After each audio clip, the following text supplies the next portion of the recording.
Gambia government spokesperson and presidential diaspora advisor, Mr. Ibrahim Sankare. We welcome you to the first edition of this government interface with the media, which is part of our mandate. As you know, we have a default social contract with the citizens as the sovereign. So therefore, it is incumbent upon us to come to us once in a while or regularly to update you on our deliverables and our performance. We have on our midst today, speakers are technicians. Increase the level. It's okay now? I need to shout or cry? I'm seeing beaming faces. I'm so Honorable Minister's prayers last year answered. I'm seeing beaming. Honorable Minister's prayers last year answered. Some people get additional wives, so others get husbands. So the prayers are answered. Thank you. Anyway, we have the Honorable Minister of Information, Media and Broadcasting, Dr. Ibrahim Sise, in our midst. Permanent Secretary, Minister of Information, Media and Broadcasting, as we say MIPS, or as the new acronym, Madam Amin Jai, DPFs, MIPS, Mr. Kinte, my good brother. We have DG GRTS, my brother, Mr. Ablasi, Deputy DG Veteran, Alhaji Mamadou Diouf, welcome. My brother, Mr. Saidi Khan, MD, General Manager of Digital Gambia Limited, Mr. Modu Sise, MD of Gambia Printing and Publication Corporation. We have Mr. Kamara, who is the Presidential Advisor on Cyber Security, the technical team from GRTS, and the Deputy Director of Information Service, Mr. Njai, the technical team, our brothers and sisters from the media. Thank you and welcome. You just like we learned with sadness the passing of a good friend of the Gambia, Mr. Boris Deani. Those who were followed during the Nova Scotia Gambia Association, St. Mary University Extension Program, the peer health program, and all those GTT and USET activities, we remember that Boris Deani was a friend of the Gambia. He did a lot.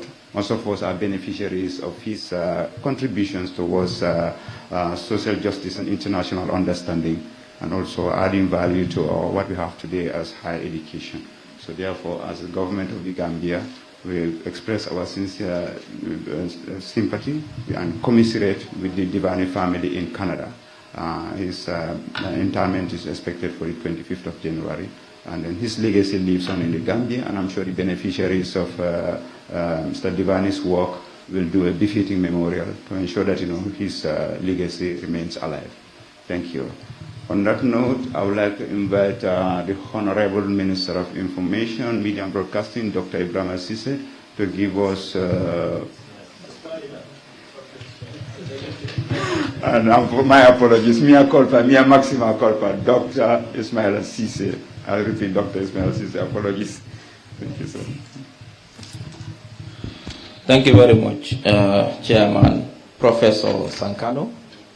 I'm not sure which is which, but thank you very much, and thank you since we started this for the support you've been rendering the ministry since we started this initiative, which is the monthly press conferences. Good morning, everyone. Senior government officials from the Ministry of Information, Media and Broadcasting Services, officials from the Gambia Radio and Television Services, the Gambia Printing and Publishing Corporation here also, and also DGL, members of the press also. This is going to be our first press conference for 2025. As usual, we organize a monthly press conference in addition to the Mansakunda program, and the press conference is to give the press the opportunity to interface with government, to ask relevant questions. We've been doing very well with that, and we thank the press for the support and the collaboration. We've always argued that the media is a critical partner to government, but it is also the conduit between the government and the population. And as a ministry, the information, our mandate is to ensure that we provide the public with relevant, timely, accurate, and authentic information. This is important because we are trying to consolidate our democracy. And one of the key principles in this drive is to ensure accountability and transparency. Government must be accountable to the people because government is here to serve the public using public funds, having a mandate from the public to govern and to deliver on policies. So therefore, government must be accountable to the public. The public must know periodically what the government is doing for them. What are government's plans, what are our projects. But the government also must know what the public is thinking, what are their aspirations, what are their challenges, what are their needs. This is where the vital role of the ministry comes into play, where we are creating that avenue where that interface can happen between the public and the government. Not only in a reactive manner where we just react to requests for information, but in a proactive manner we call proactive disclosure. That is, we don't have to wait for the public to ask for information that concerns them. But we need to be constantly giving out information to the public so they know exactly what the government is doing. Now, this is transparency also. Now, governments derive their legitimacy from being transparent to the public and being accountable to the public. So the public knows what we are doing. So we know what also the public is thinking and what their aspirations are. That is why we organize these press conferences periodically, once every month, to bring the government to interface with the media so they can now give an account of their achievements, but also their vision in that particular sector, and give the media the chance to ask relevant questions. But what does the media do with these answers when they receive it? Do they take it home and consume it by themselves? No. What do? They share it, they disseminate to the public. We cannot invite every Gambian to come to this forum and ask relevant questions. But the media comes on your behalf and asks the questions for you.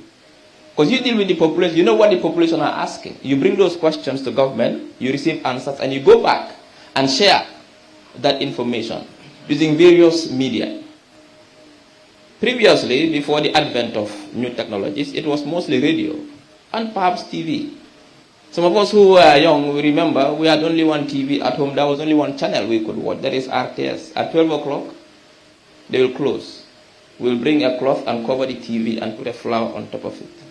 Until the following day again at 6 o'clock when they open.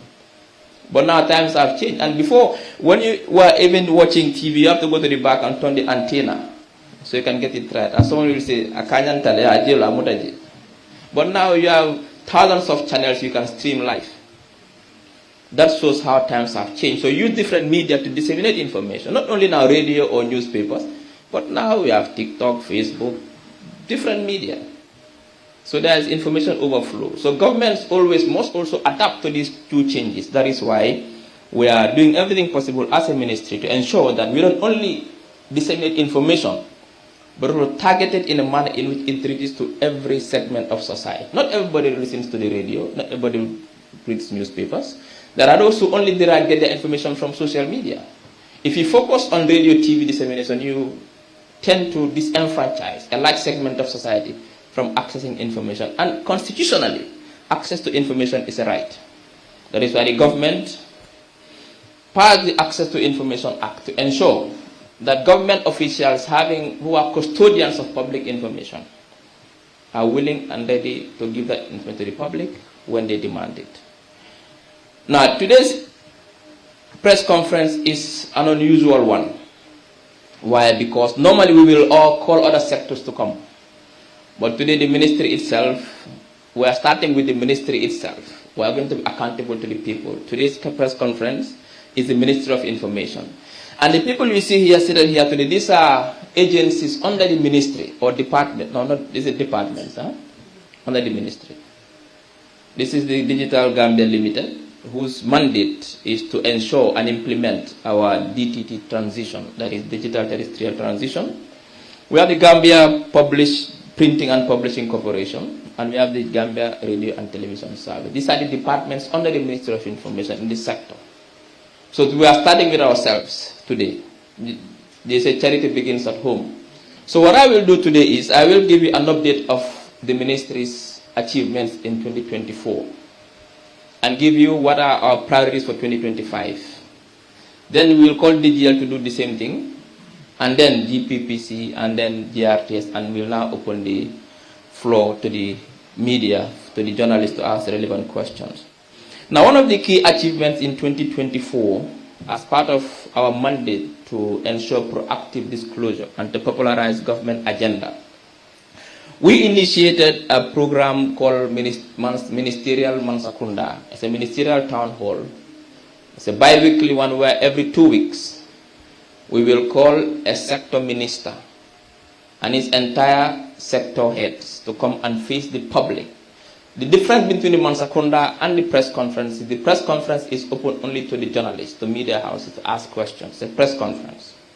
The Mansakunda is open to the public. Anybody, as long as you reside in Gambia, you can walk in to any Mansakunda program and ask questions.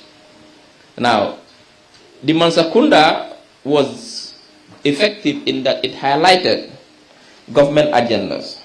So far, we have done about 9 to 10 episodes featuring ministries such as Ministry of Works, Agriculture, Finance, Higher Education, Gender, Health, Youth and Sports. They've all surfaced. And I think the last one we had was the Ministry of Justice.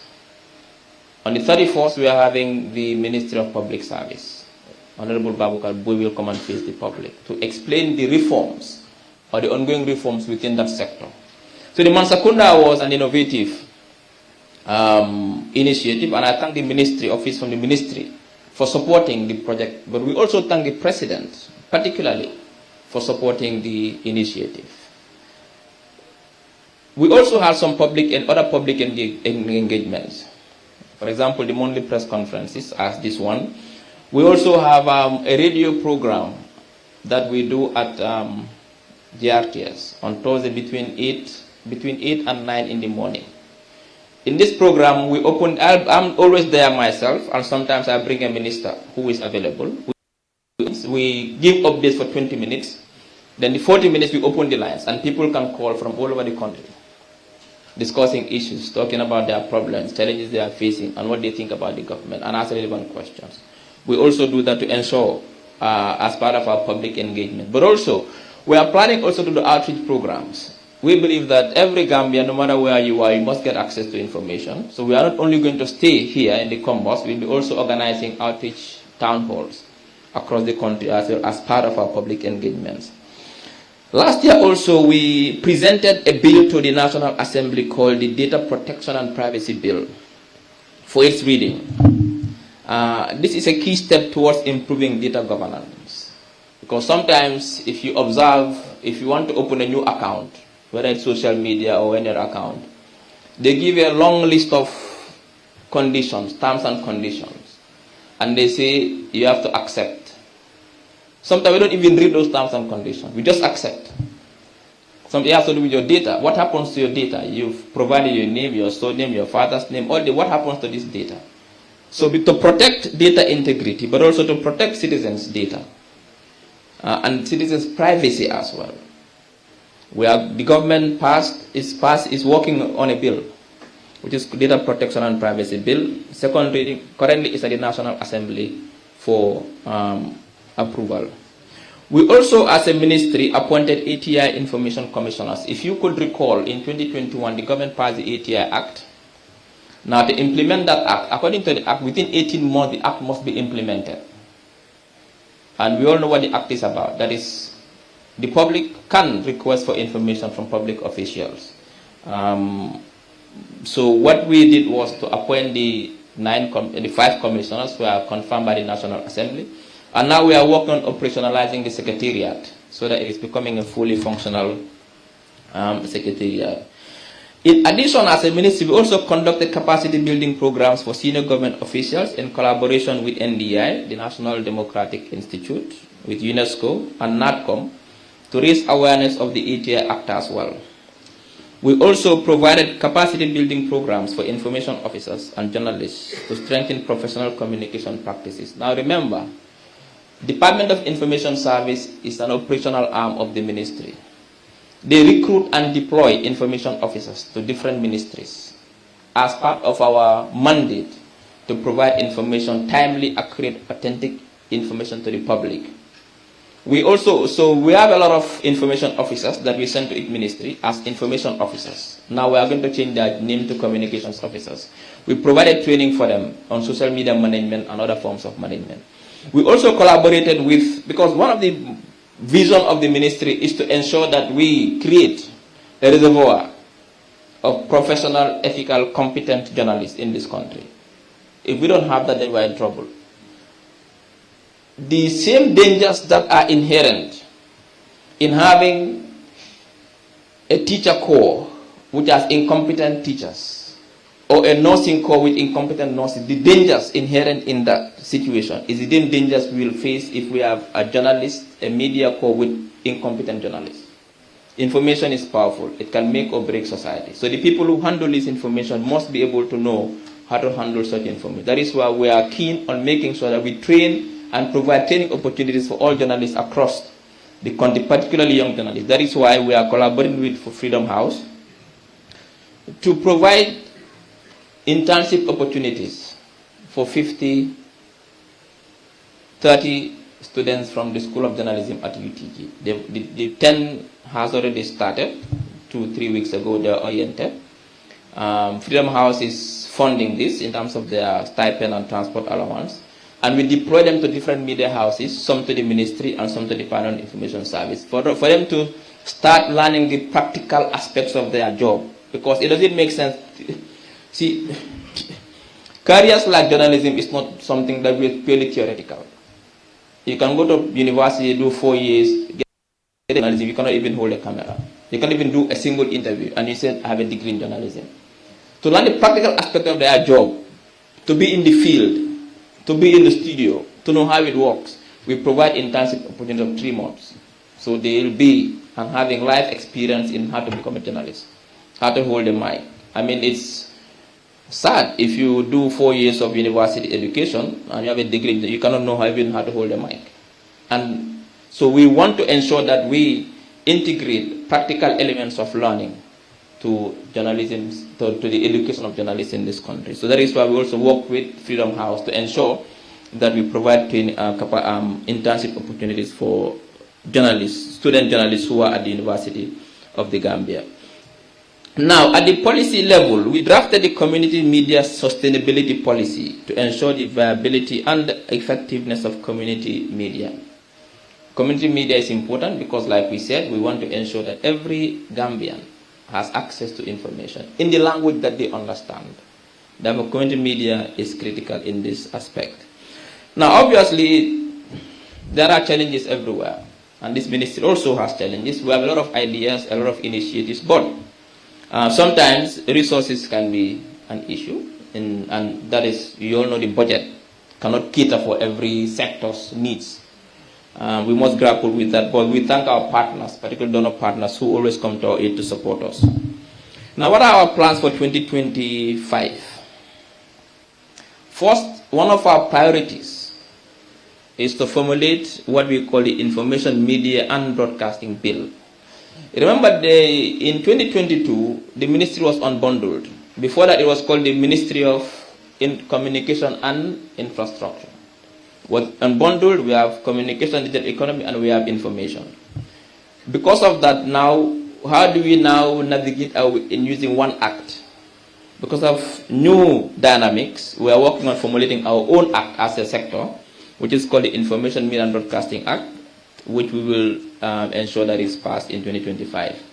We are also finalizing the ministry's strategic plan 2025 to 2029. As we all know, strategic plans are important. Any institution with no strategic plan is like a big ship navigating in a big ocean without a navigator. It guides you as to what you want to achieve. We will also continue our bi-weekly Mansakunda ministerial town hall, obviously, and also our monthly press conferences to maintain transparency and accessibility to information. We'll increase the frequency of the Gambia daily news publication. I hope I'm saying the right thing, Mr. Njai. The Gambia Daily comes out once a week. We want to increase the frequency to at least twice to start with, to serve the public. We'll also roll out the first phase. We also plan to roll out the first phase of the infrastructure for the DTT, the Digital Terrestrial Transition, which Mr. Sidike will talk about later. We will, because it's an $11 million project. But if we cannot start across the country at the same time, we can start rolling out and scale up as we go. It's a very important project the Gambia must implement as soon as possible. But Sidike will tell us more about the project when he speaks. We are also planning, and we are working together with the DG of GRTS and his team to modernize GRTS so it aligns with global broadcasting standards. Currently, as we speak, GRTS is working towards digitization. Most of the equipment they buy are digital. I don't want to speak more about that, otherwise I'll be encroaching into someone else's territory. I'll allow DG to come and speak about GRTS. But our plan is to work with them to ensure that GRTS is modernized in the 21st century state broadcaster. We are also working on reviving the rural community information centers at Mansakonko to enhance access to information in rural areas, so that, like I said, rural communities also can get access to information.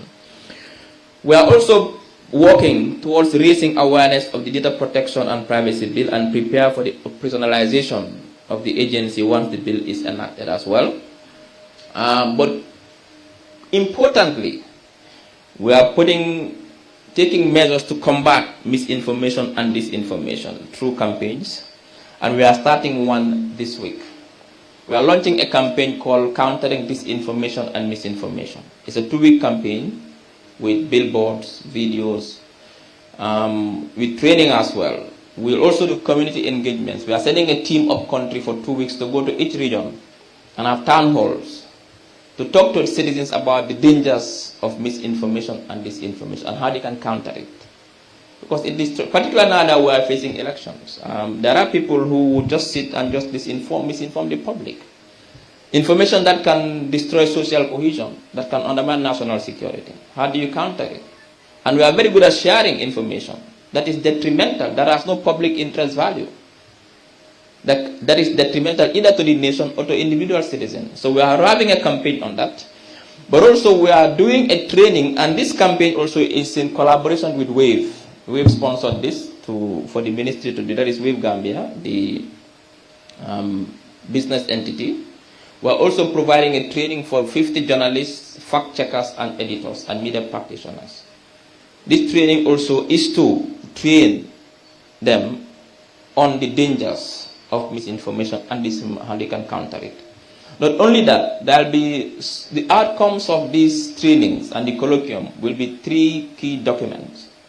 One is we are planning on developing what they call an action plan against disinformation.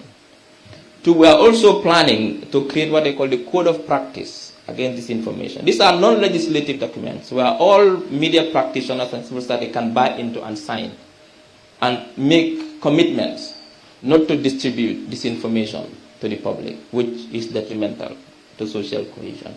But also, we will also try to establish what they call the social media observatory, which will be inclusive, which will include the ministry, DOIs, the media, civil society, fact checkers, to be constantly scanning what is being said online. Anything that they found to be disinformation, which is detrimental, will send a red alert to the public that this is disinformation and disregard it. So we are working on those things, just in our drive to counter disinformation and misinformation. Now we are also beginning to implement the community media sustainability policies to support and empower community-based radios. But also importantly, there are other instruments, legal instruments we want to develop this year, which is the Regulation to Access Information Act, which is as instructed by the Act. But also, I think we are also working on the government communications policy. Currently, there is no government communications policy. There is no policy that determines how governments communicate among themselves, but also with the public, or also how government is branded, the branding aspect of it. So we are working on one to ensure we streamline communication within government, but also outside of government. We are also working on another document, which is I think that's all those are the documents that we have. So, in closing, we reiterate the Ministry's commitment to transparency, accountability, and innovation in serving the Gambian people. Personally, I think that the commitment of government to serve the public in providing basic services like healthcare, education, infrastructure, the same commitment we have to providing information to the public because it's important, it is vital. We also emphasize that the progress is a shared effort, that the progress we've achieved so far is a shared effort. And the ministry values the role of the media, obviously, and development partners in achieving national goals. I mean, the Ministry of Information would not be able to fulfill its mandate without the support of the media, and that is the fact. If our job is to get information to every citizen, I cannot go everywhere to get that information. So the media is a critical partner, and we value your partnership. But also our stakeholders, donor partners, the government of the Gambia, other ministries, but also our staff at the ministry for doing a very good job and for being committed and dedicated to their work. Now, I think that is it from the ministry at my level, and next I would hand over back to the chair. Thank you.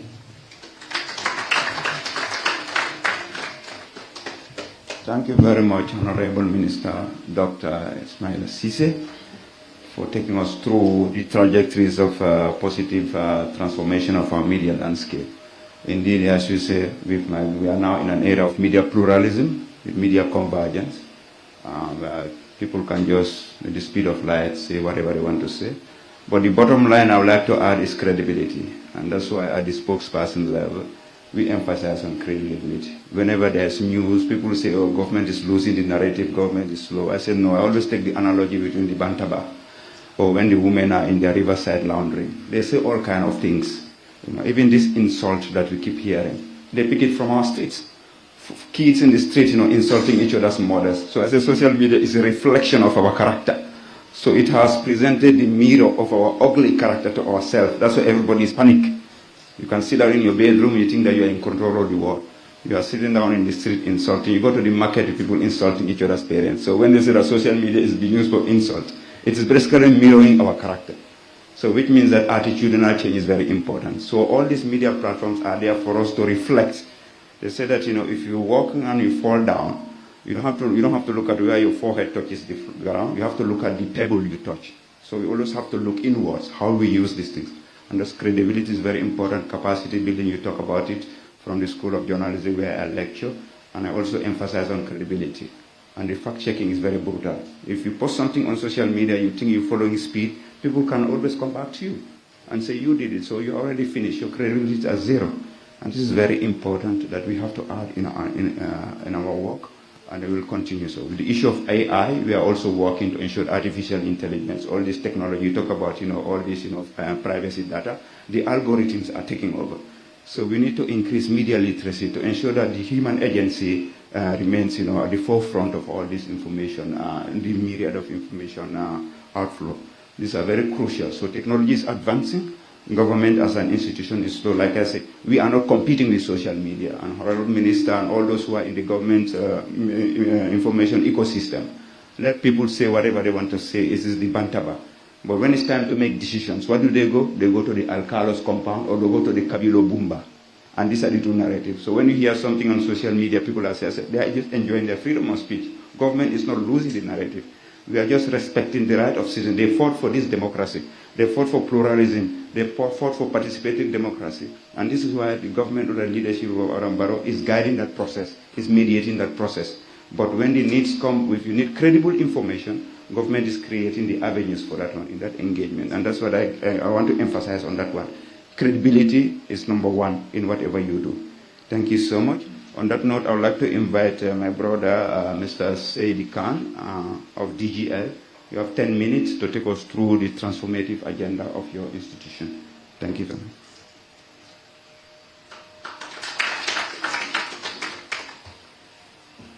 Thank you very much, the Honorable Minister of Information, Media and Broadcasting Services, the Permanent Secretary, Ministry of Information, Media and Broadcasting Services, my colleague, head of institutions, the rest of my colleagues, all of you are my colleagues.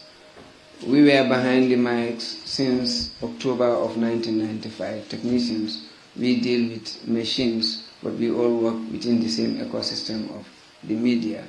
for the past, let's say, 30 years. Now, little is known about the institution that we are working for, the Digital Gambia Limited. I'm going to say a bit about the Digital Gambia Limited. Digital Gambia Limited was established by the government of the Gambia in 2018 to be responsible for the migration process from analog television to digital television. This all came about as a result of an international agreement way back in 2006 when all the member countries of the ITU agreed to migrate from analog television transmission to digital television transmission. This is discussed at the ITU level. The aim of it is to efficiently and effectively manage the natural frequency spectrum. The Gambia was a signatory to it, and the recommendations were made at the very ITU meeting in 2006 to unbundle state-owned media broadcasters into two, to split them into two. So in the Gambia, the GRTS is unbundled. The transmission side is named as Digital Gambia Limited. So that is the genesis of the DGL. And the project we are looking after is, as the Minister has said, we are responsible for the digital migration process. That is to change the transmission of television information from analog to digital. Now, in that, we are to put up an infrastructure to provide a nationwide coverage for the whole country called the Digital Terrestrial Television Transmission Platform.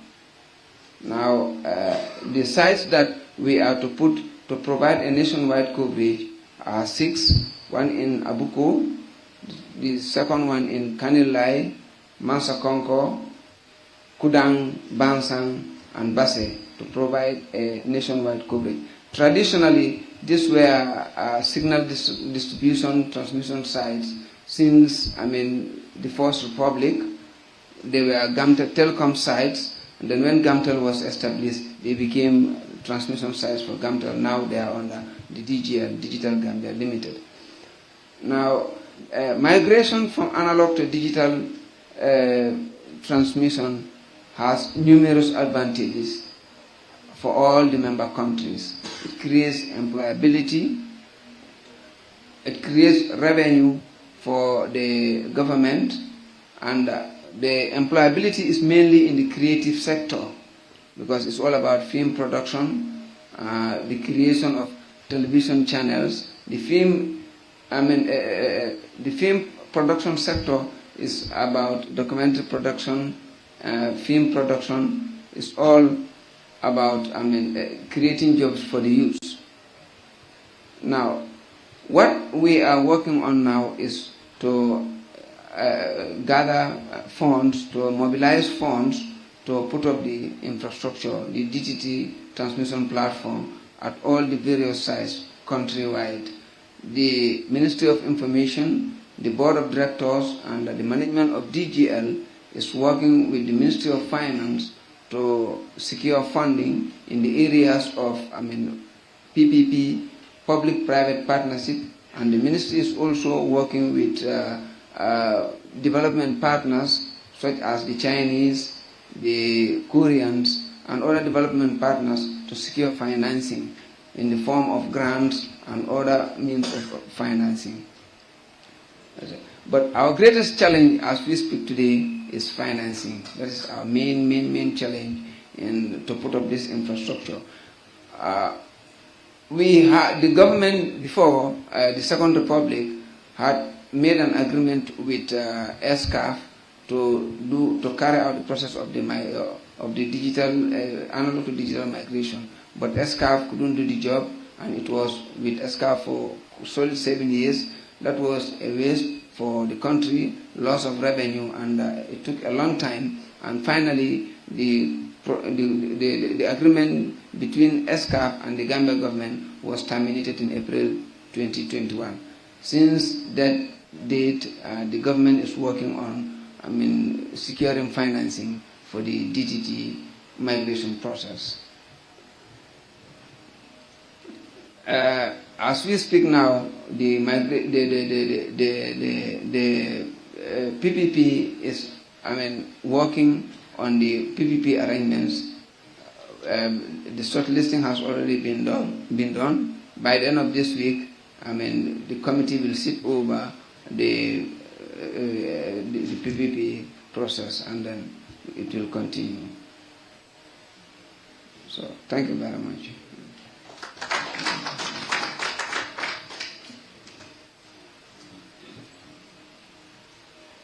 Thank you, GM Sedikan. I guess talking about the evolution and the decoupling of DGL from GRTS. You are my senior, I was also a junior under your and my brother here in the early 1980s during the nascent days of GRTS.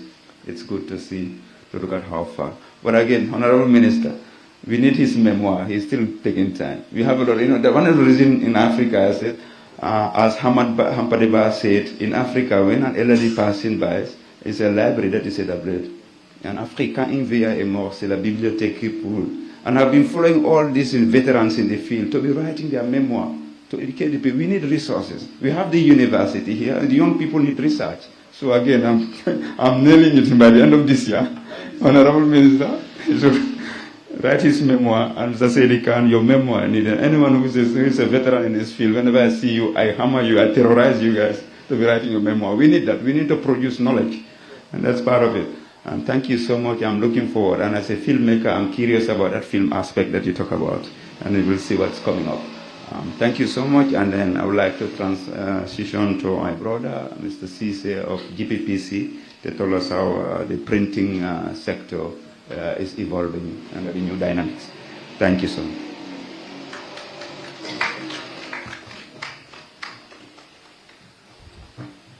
Good morning, Honorable Minister of Information, Broadcasting and Media, the Permanent Secretary, DPS, Director General GRTS, General Manager, Digital Gambia, the Deputy Spokesperson of the government, and also the Special Advisor to the President's Office, Mr. Kamara, ladies and gentlemen, the media, and all other protocols during and respectively observed.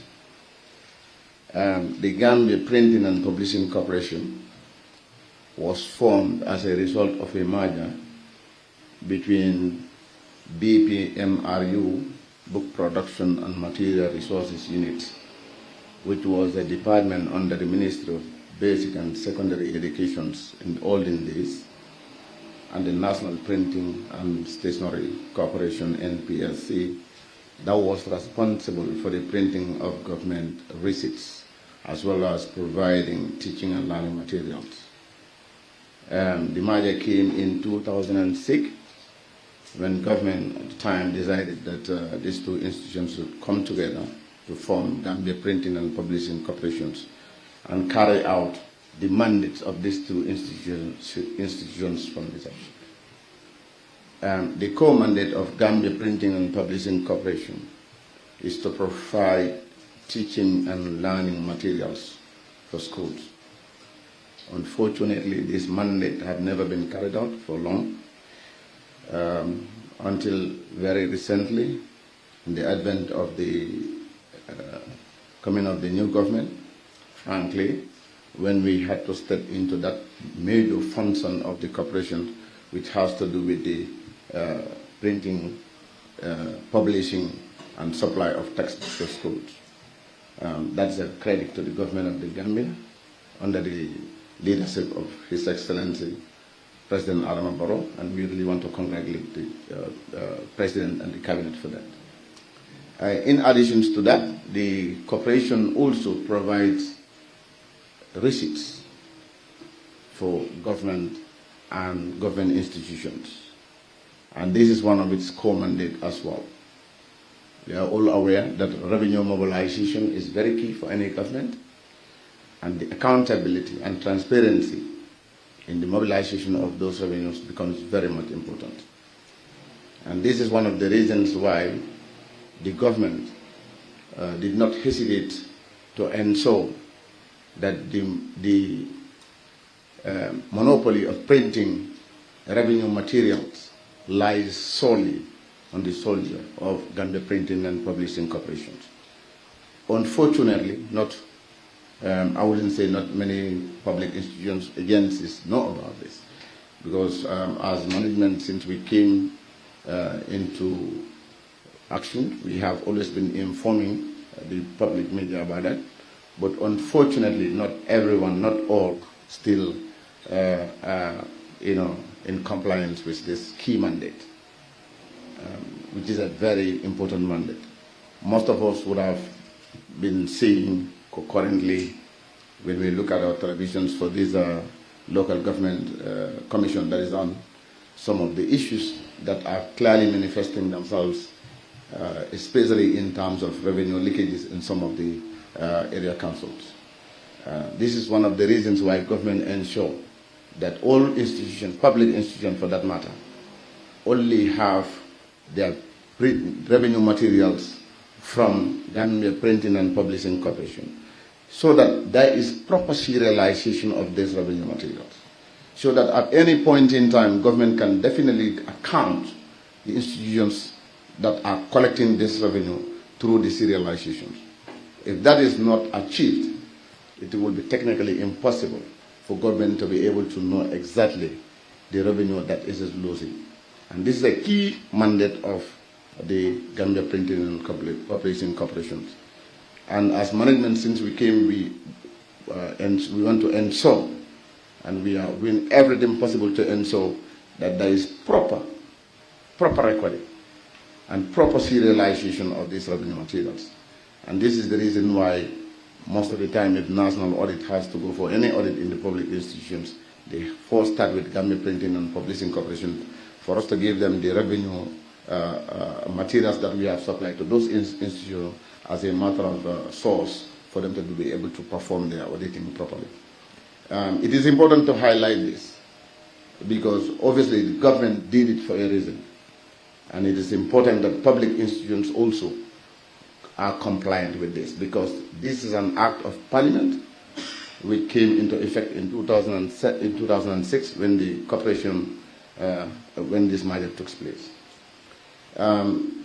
Another very important function or mandate of the Gambia Printing and Publishing Corporation, like I said earlier on, is the provision of teaching and learning materials to institutions. We all know the importance of teaching and learning materials, especially in the form of textbooks. Unfortunately, like I mentioned earlier on, for the time I have been in GPPC, almost about 15 years now, and 13 years as the MD, we have been having series of collaborations with the Ministry of Basic and Secondary Education to ensure that this key mandate is actually achieved. Unfortunately, it wasn't. We couldn't achieve until 2023, when finally we have signed an MOU, Memorandum of Understanding, with the Minister of Basic and Secondary Education in collaboration with the Gambia Writers Association, as well as the conferences of principals of senior, junior, and upper basic schools, for GPPC to start printing and publishing textbooks for schools. And I'm happy to announce here that GPPC have successfully delivered on that mandate in 2023. Some few months ago, most some of the media houses were present when we were doing those distributions. The corporation was giving a contract to provide textbooks for senior secondary schools, almost about 133,000 textbooks, from all areas: English, mathematics, sciences, the arts, and then we have successfully delivered it.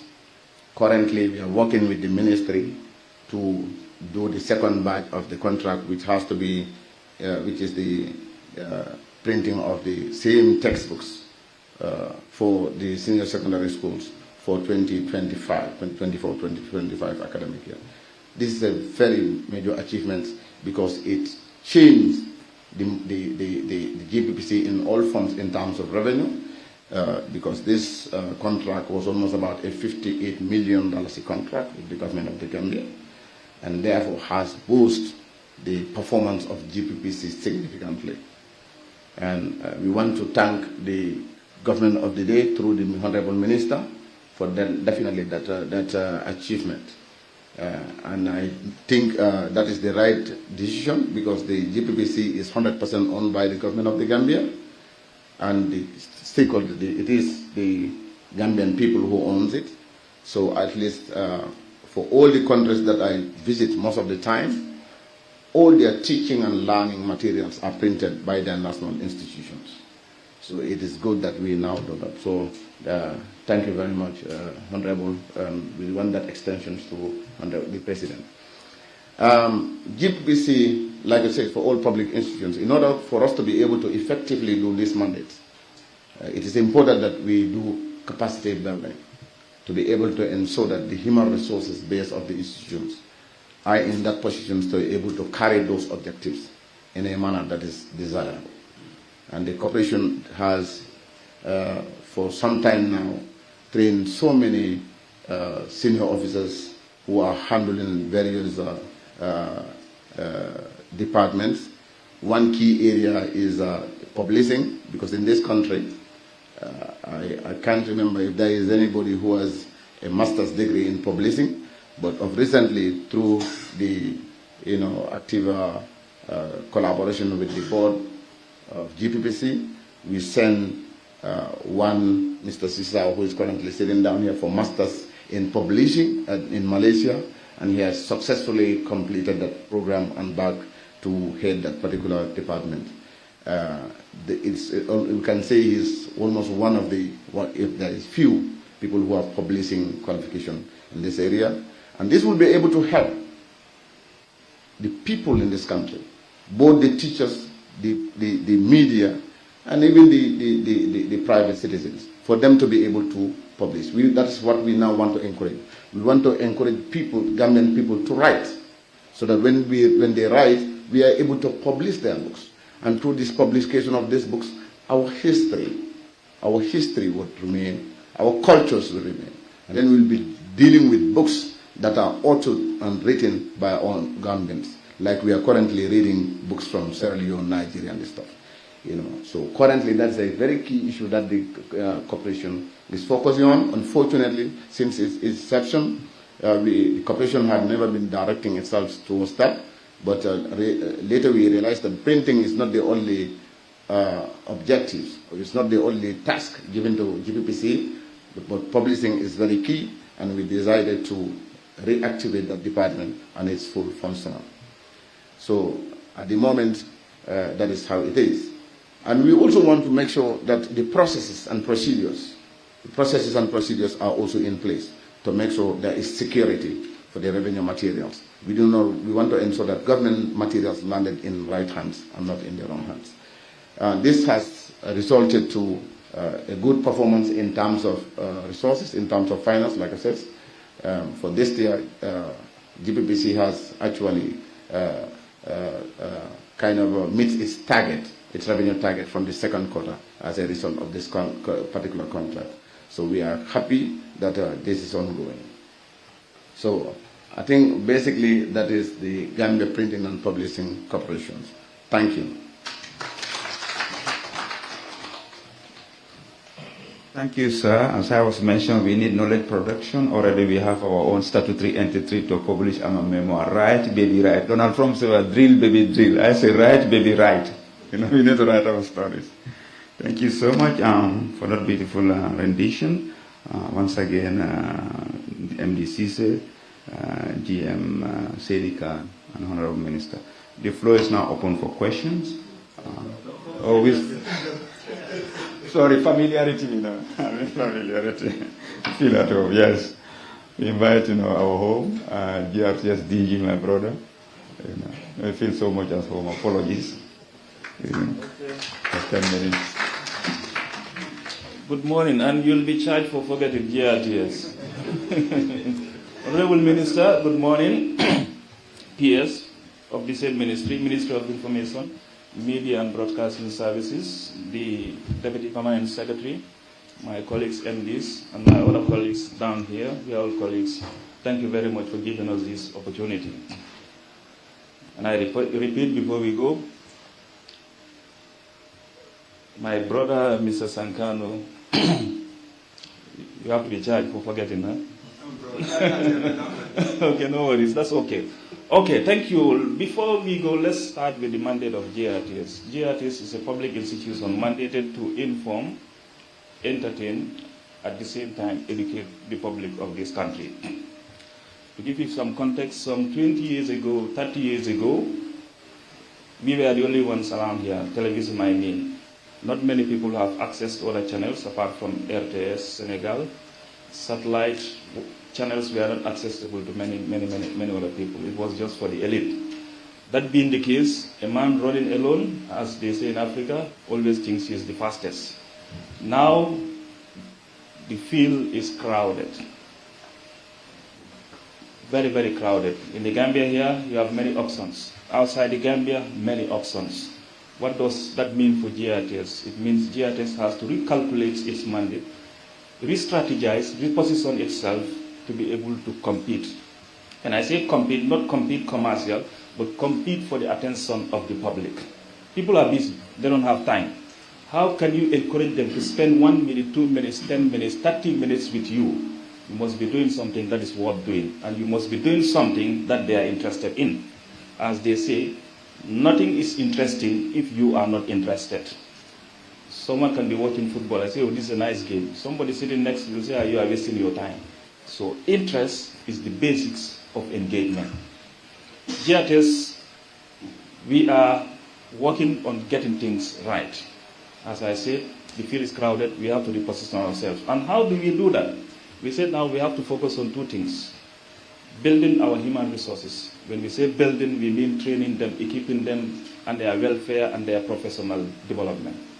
At the same time, changing attitude to work. The public sector in this country and many other countries, I think, needs to double up. You can do anything. You can have PhD, you can have whatever, but there is one thing that you need to make this country and other countries grow. That is commitment to work, patriotism. An emperor once said, I don't need scholars. All I need is patriotic citizens. And I think he's right. When you have patriots, you can move mountains. GRTS, we want to change the narrative, encourage people, inbuild in them commitment to work, take care of their welfare, equip them and develop them professionally. The next line is equipment. The broadcasting world or landscape has changed tremendously. What was the best some 10, 20 years ago is now obsolete. We need modern equipment to be able to do things in a modern way that can be sustainable, at the same time attractive. Digital Gambia is part of that project, trying to modernize and, as Mr. Silikan has explained, make GRTS more digital. And in so doing, we've taken some steps. Training of personnel. We've trained almost all the sectors in GRTS, all the departments. People have been trained. And we have this gentleman understanding with the Minister of Higher Education to train our people up to BA level, degree level. This is important because when you improve people's professional development, you get the best out of them. The other thing that we did, we've been following GRTS, any function that the head of state is attending, we cover it live. Even if it is up country, where internet is a challenge or other logistics are a challenge. This was not the case some 2-3 years ago. But we reposition ourselves, reorganize ourselves, and see to it that we have to do this thing. Because people must have information, as the information minister said. When people don't have information, they create their own. That's what brings these rumors and all those things. So we're trying to make GRTS to reach everybody and everybody to reach GRTS. The other step that we did, basic as it may seem, Radio Gambia, as it is known, that is GRTS radio, used to be called Radio Combo when we are young. Why? Because reception is much better only around the Combo. Up country has always been a challenge. I'm happy to inform you, as we are speaking, GRTS radio or Radio Gambia is on satellite for the first time ever. It means you can get GRTS wherever you are. Whether you are in the Gambia here or you are outside, you can get GRTS. And we're also working on an app. The modern generation or younger people prefer to watch or to listen using their telephones. How best can we reach them? We said, let's develop an app. That work is in progress, and Allah willing, in the near future, or maybe in the next few months, that one will be done. And anybody can download the app and be able to listen or watch GRTS programs. How is this important, or why is this important? As I say, basic, but very, very important, because it will keep people engaged with the national broadcaster. It will be even interactive. You can comment, you can do whatever, and we'll know how best to engage you and how best to share information with you. The other thing, we're trying to reach all corners. We said, let's localize GRTS. The head office is here. We have another branch in Basse. But can we have GRTS in all the regions? Can we localize it? Like, for example, if you have GRTS in Biam or Fonyi or in Kanila or in Basse or whatever, instead of relaying the main programs that are happening at Mile 7 here, they can do their own local thing. They can domesticate, they do their own local programming. In so doing, we say we're going to do a pilot project in Mansa Konko. We'll open a radio in Mansa Konko, and that process is ongoing. We are the tail end. If we open the GRTS station in Mansa Konko, that will be the first time that has been done since in the 1970s when GRTS Basse was opened. So that's a step towards getting GRTS closer to the people. The other aspect, I said, technology, we need to improve, we need to modernize. GRTS studios at Mile 7, that is the radio, were opened in 1971, when some people in this hall were not here. That's a long time ago. Since then, nothing substantial was done to modernize that place. We are happy to report to you, we've modernized that place. One of the studios, we've modernized it to make it an audio-visual studio. We can report that it is highly technical, state-of-the-art, and one of the best. So that's an achievement that we think can greatly help GRTS move forward. Not only technology, you get the equipment, if you don't get the programming or you don't get other things right, nothing would work. So we're trying to get the programming right, trying to get everybody involved. Recently, if you take note, we advertise in the newspapers for people to send in program ideas to see who has the best ideas. Independent producers, everybody is welcome, because we believe GRTS belong to everybody. We may be the ones opportune to be working there at this period and time, but it doesn't mean we own. And ideas can come from anywhere. So we said, let's open it up. Whoever has ideas, let them bring the idea. We look at it, work together, and see. And we are happy to report that many people responded. We'll discuss and see. This is necessary to create interaction. Let people feel they own the station, they own the institution, they are part of it, so that whatever is coming out of it, they'll see it as their own, and they will own it up. So that is one of the projects that is ongoing. You go to Basse, as I said, in the 70s, a radio station was opened there. We are trying to go further. We are working on opening a television station in Basse. Again, the same thing, trying to get the station closer to the people. Before doing that, people who know Basse, or you know Radio Basse, it's a massive land. But then, before, it was just an open space. Anybody can come and enter, nothing is secure. So people even use some part of it as a dump site. Nothing you can do with it because you are here. Somebody can dump something maybe 500 meters away from you at night or whatever, you wouldn't know. It was not in the best of its state. It shouldn't be that way. When we came in recently, we said we have to change the situation. Credit to many others who did try to do it, but unfortunately do it. Why? Because of what somebody mentioned here. Our biggest challenge, I think that's true for all of us here, is income, resources. That's our challenge. But then, it shouldn't stop you from doing what you want to do. Sometimes you have to think out of the box. And we did that. We said, okay, we don't have the money to do this on our own. Let's partner with others. We walked to the armed forces, the chief of staff. We explained to him what we wanted to do, and he got on board. He said he would support us. He'll give us his technical team, the engineering team of the military. We buy the equipment and they do the job for us, and they did it. Today, if you go to Basse, it is not the way it was 2, 3 years or 30 years ago. We've secured the place. And besides securing the place, we've made it safer, more attractive, and more conducive to the people working there. And the next step in that evolution is to have a television substation down there. Therein, GRTS will still, as I said, get closer to everybody. Another area I mentioned, finance is our challenge. It has been a challenge for so long, but we've done something about it. Maybe I shouldn't say it here. If I do, the Minister of Information will not fight for more funds for GRTS. But it's good for the public to know. GRTS has been living on overdraft. Like Modi is here. He's been with GRTS for 1 million years. He can attest to that. The finance director is here. There are many people here who know GRTS. That story is no more. GRTS overdraft, no. No overdraft. To give you a basic example, 1 by 10, if you have to pay 1 by 10, before we didn't have the money, what we do is we go to the banks, take loan, or to these microfinance agencies, we take loan. And we pay interest on that. That has stopped. Now we pay 1 by 10, 20 or 30 days before the day. We've stabilized our income.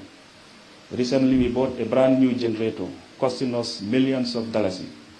The generator we had was here, as I understand, 2004 or thereabouts.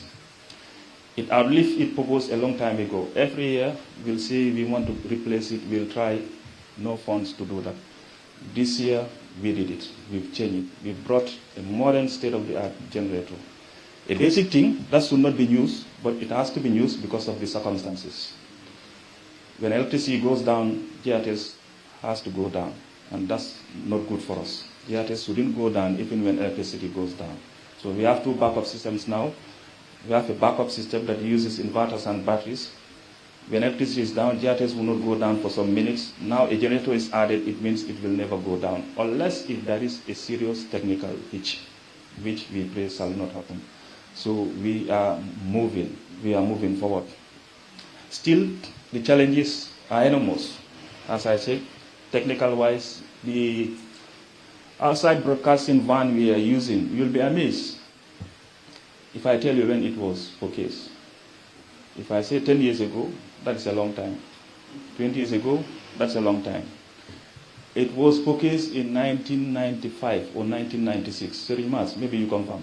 96? 96. I was in school in 96.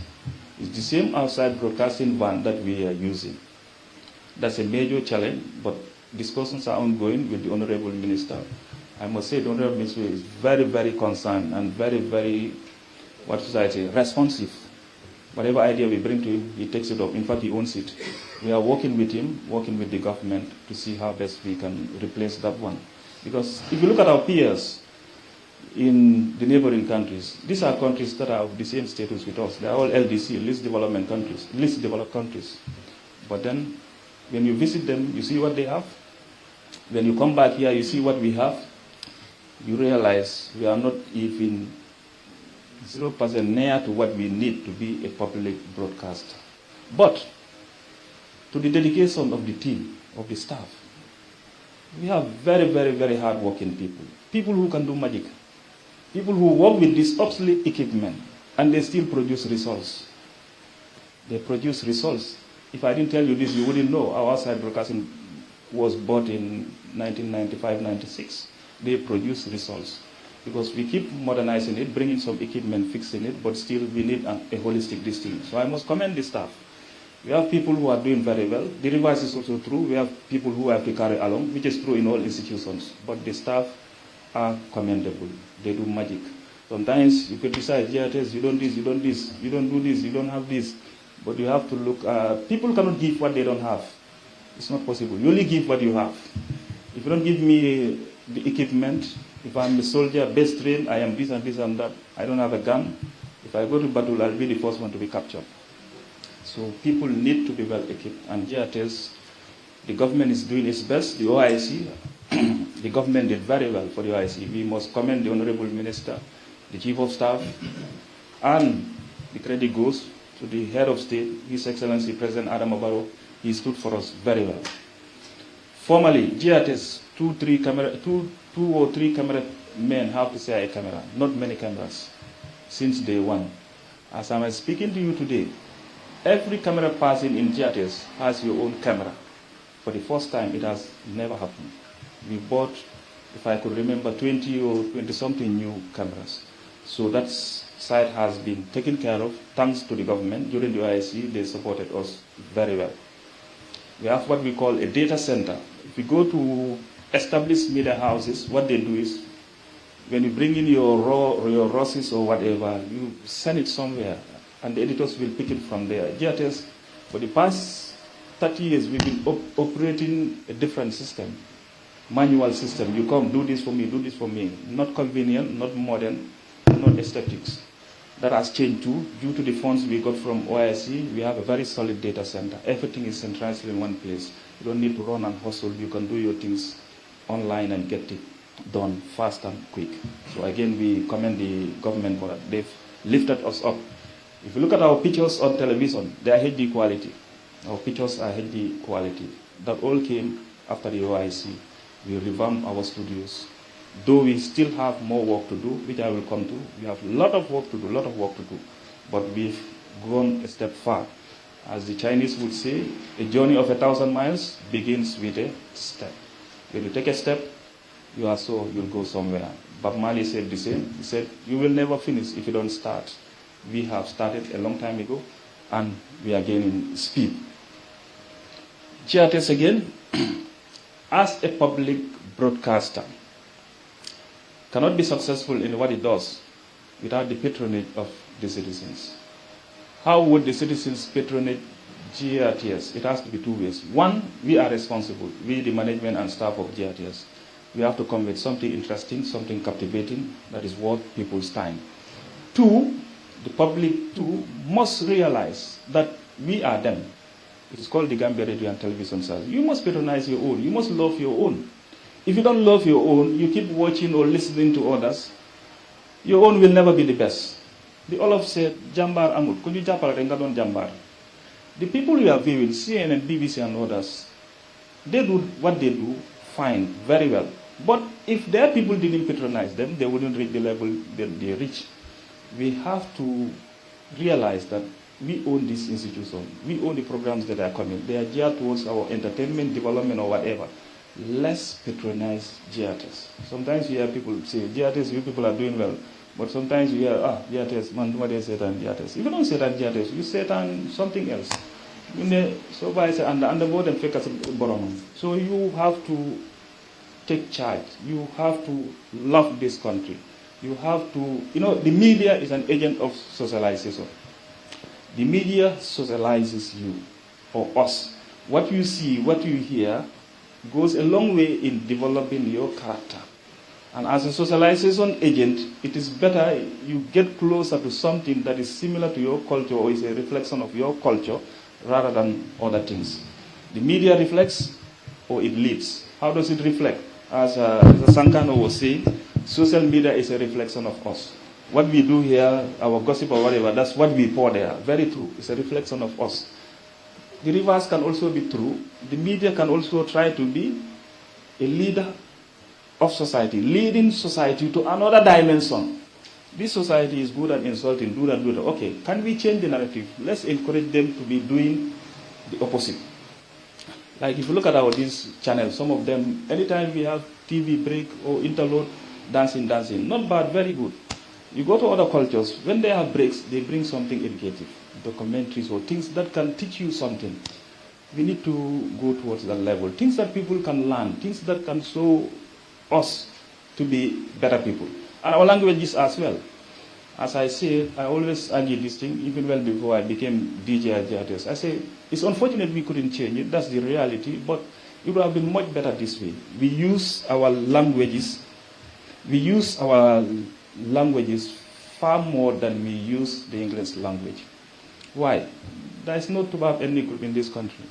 We do the news in English, and after we translate it to our people, in all of Mandinka and whatever. Why not we do it in our language, and later we translate it to the Tubab? I understand English is the official language of this country, so there's nothing we can do with that. But I'm just trying to tell you the importance of using our languages. And GRTS, we are trying to do that. Now what we encourage is, whatever programs you're doing, we encourage you to use the local language. Let people hear people speaking their own languages. Let them hear Olaf, let them hear Manjako, let them hear whatever. Then they will own the programming. But as I said, socialization, because we've been socialized to think that anyone who speaks better English is better or maybe more sophisticated, when it's not the case. It's just a medium of instruction and a medium of communication. You go to Japan or you go to China, you meet people who are very good at what they do. They cannot speak English, they cannot speak French. And I've done my research, maybe somebody can challenge me. I've not seen any developed country in the world where the medium of instruction is in another language that is not theirs. I haven't seen any. England, they use English. Italy, they use Italian. China, they use Mandarin. Japan, Japanese. Any country that is classified as a developed nation, they read and write in their own language.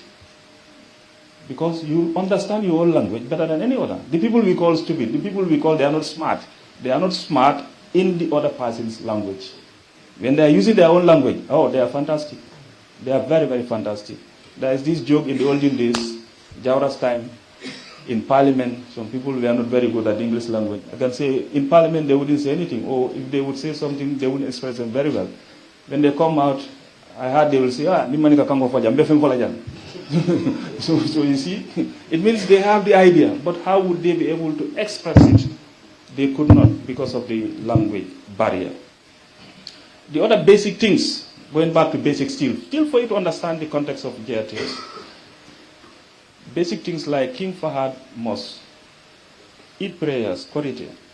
We always do live for radio, but we've never been able to do live television until some 2 years ago because of just basic challenges. It tells you how the state of GRTS, the help it needs. But when we came, we were able to overcome that. Now we do that one live. So it means we have basic structural weaknesses that we need to address. And they can be addressed in many ways, resource-wise, as I said, professional training, as I said, and attitude to work as well. This attitude to work, wherever I go, I say it, because I've been a Pan-Africanist since my school days, and I believe it's long overdue, or it's past the time that we put the blame on outsiders for our problems. Our problems are our problems. We know our problems. Let's fix them. We keep blaming the West. Yes, they contributed, but they've gone home. They left us here. We still couldn't do our best. All of us want to migrate and go and live there. And when we go there for the next 10 years, we'll destroy the place. If they come here, they'll build it again because of attitude. I asked one professor, who divided Africa? He said the Europeans. I said, okay, good. He said, but they've gone a long time ago. If we are unhappy with their divisions, let's unite. Why can't we? They created Senegal, they created Gambia, they created Kenya, but they've gone. And you still blame them? No. Just in your own house, you have 3 or 4 brothers. You say the same thing. Somebody came and divided and said, okay, you be on your own, be on your own. Okay, you couldn't do anything about it. You agreed, reluctantly. The person left, died 2 years or 3 years ago. You people are still divided. You cannot come together. And you still blame that person. He created the division. But come back if you are unhappy with the division. But we don't. We cherish these divisions. People in the Gambia will defend Gambia to the death. Gambia. People in Kenya will defend Kenya. Even for us to come together to trade is a problem. For us to say ideas is a problem. For us to cross borders is a problem. We need to look at those things. It might be side, but it's not a side. I'm just telling you because media and communication engulfs everything. Everything. Freedom of speech, as my brother said, the Honorable Minister, this government has given people freedom of speech. People are free to say whatever. But then, you are free to say what you want to say. But do not be free to say what will harm and hurt other people. That is not part of freedom of speech. And freedom of speech is not a foreign reality here. It's something that has been here for a long time. In the olden days, some 200 years ago, or in the African system, the griots were given freedom of speech. They were the journalists. They can say whatever they want to the king or whoever. Others could not do so. I know my time is about to go out, but then this is what we have for you.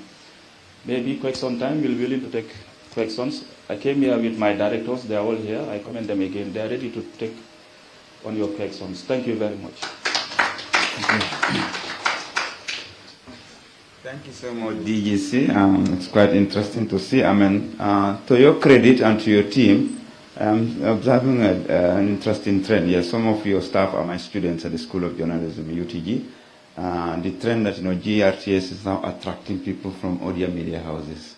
When I was a young staff growing up and even observing, it has been the other way around. The attrition rate in GRTS was very high. And thanks to your management approach, I brought Isa Jallo here. I remember when you were doing your masters, you were communicating. So that one is really an example that, you survive, in this you are facing a lot of competition, but, you are attractive. So attracting other people from media houses, which means that your human resource agenda, it's working. And as you said, another thing is I'm a fan of history, your archives. You are custodians of our audiovisual memory. You inherited the film units. You talk about Radio Gambia 1971, and that aspect is missing, and I'm sure we have to push to that. Digitizing your archives, make them available. Some of my students are on their final year, they want to do research, but they say they're having challenging accessing your archives. I think whatever you are doing, this is something that our memory shouldn't be there, and for now, I think it's well preserved. We don't want a situation when there's going to be fire outbreak, we lost our memory. What happened in the Great Alexandria? It took Africa backward because our ancestral archives were destroyed. So, and this is a challenge, and this is something that I believe you should prioritize in your reform agenda. And now I think I've not left anyone behind before I apologize again. So, everyone is covered, everyone got enough time to update the public. Now the floor is open for questions and answers. As usual, your name, your media organization, feel free to ask in all national languages. Like I said, we need to be proud of our native languages. Yeah, I think the mics are on, so we can just switch it on and answer. Name, media organization, and the question to whom it's being addressed. Sorry? Sorry?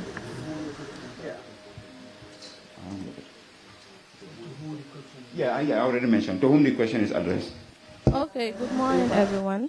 My name is Aret Jata, a reporter from the Standard newspaper. My question is for the Managing Director of GPPC, Mr. Cisse.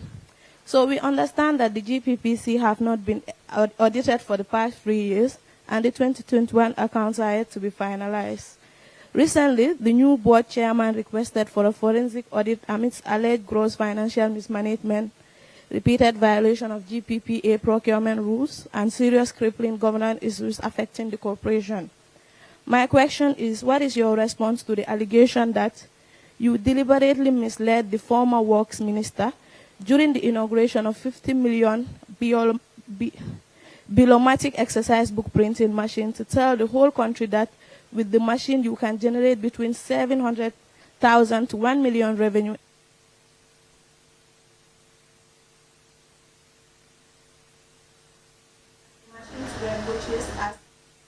And have been developing serious technical issues to even print 100 books as opposed to 20,000 books. To even print 100 books as opposed to 20. The second question is, in early 2024, you subcontracted 30 million printing of textbooks contract to the Ahmadiyya Printing Press without clearance from the board. The Ahmadiyya Printing Press in turn gave the contract to overseas printers. Why didn't you order the printing of the books directly to the overseas printers and make substantial saving for your struggling corporation, which is now relying heavily on overdrafts to pay monthly salaries and settling? The last question, and I think this is my last question. Do you think that your leadership is responsible for the financial and HR difficulties in the GPPC? The finance by bringing the private sector. Who can turn around the corporation by bringing?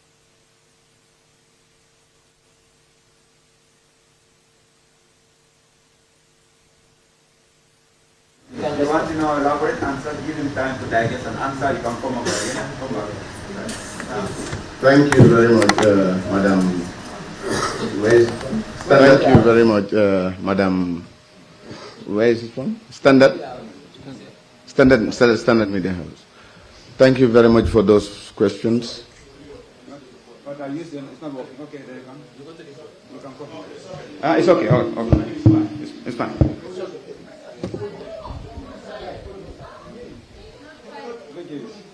Okay, you can come to the podium. Anyway, let's go traditional. Go back to the podium. It will change the winning horse.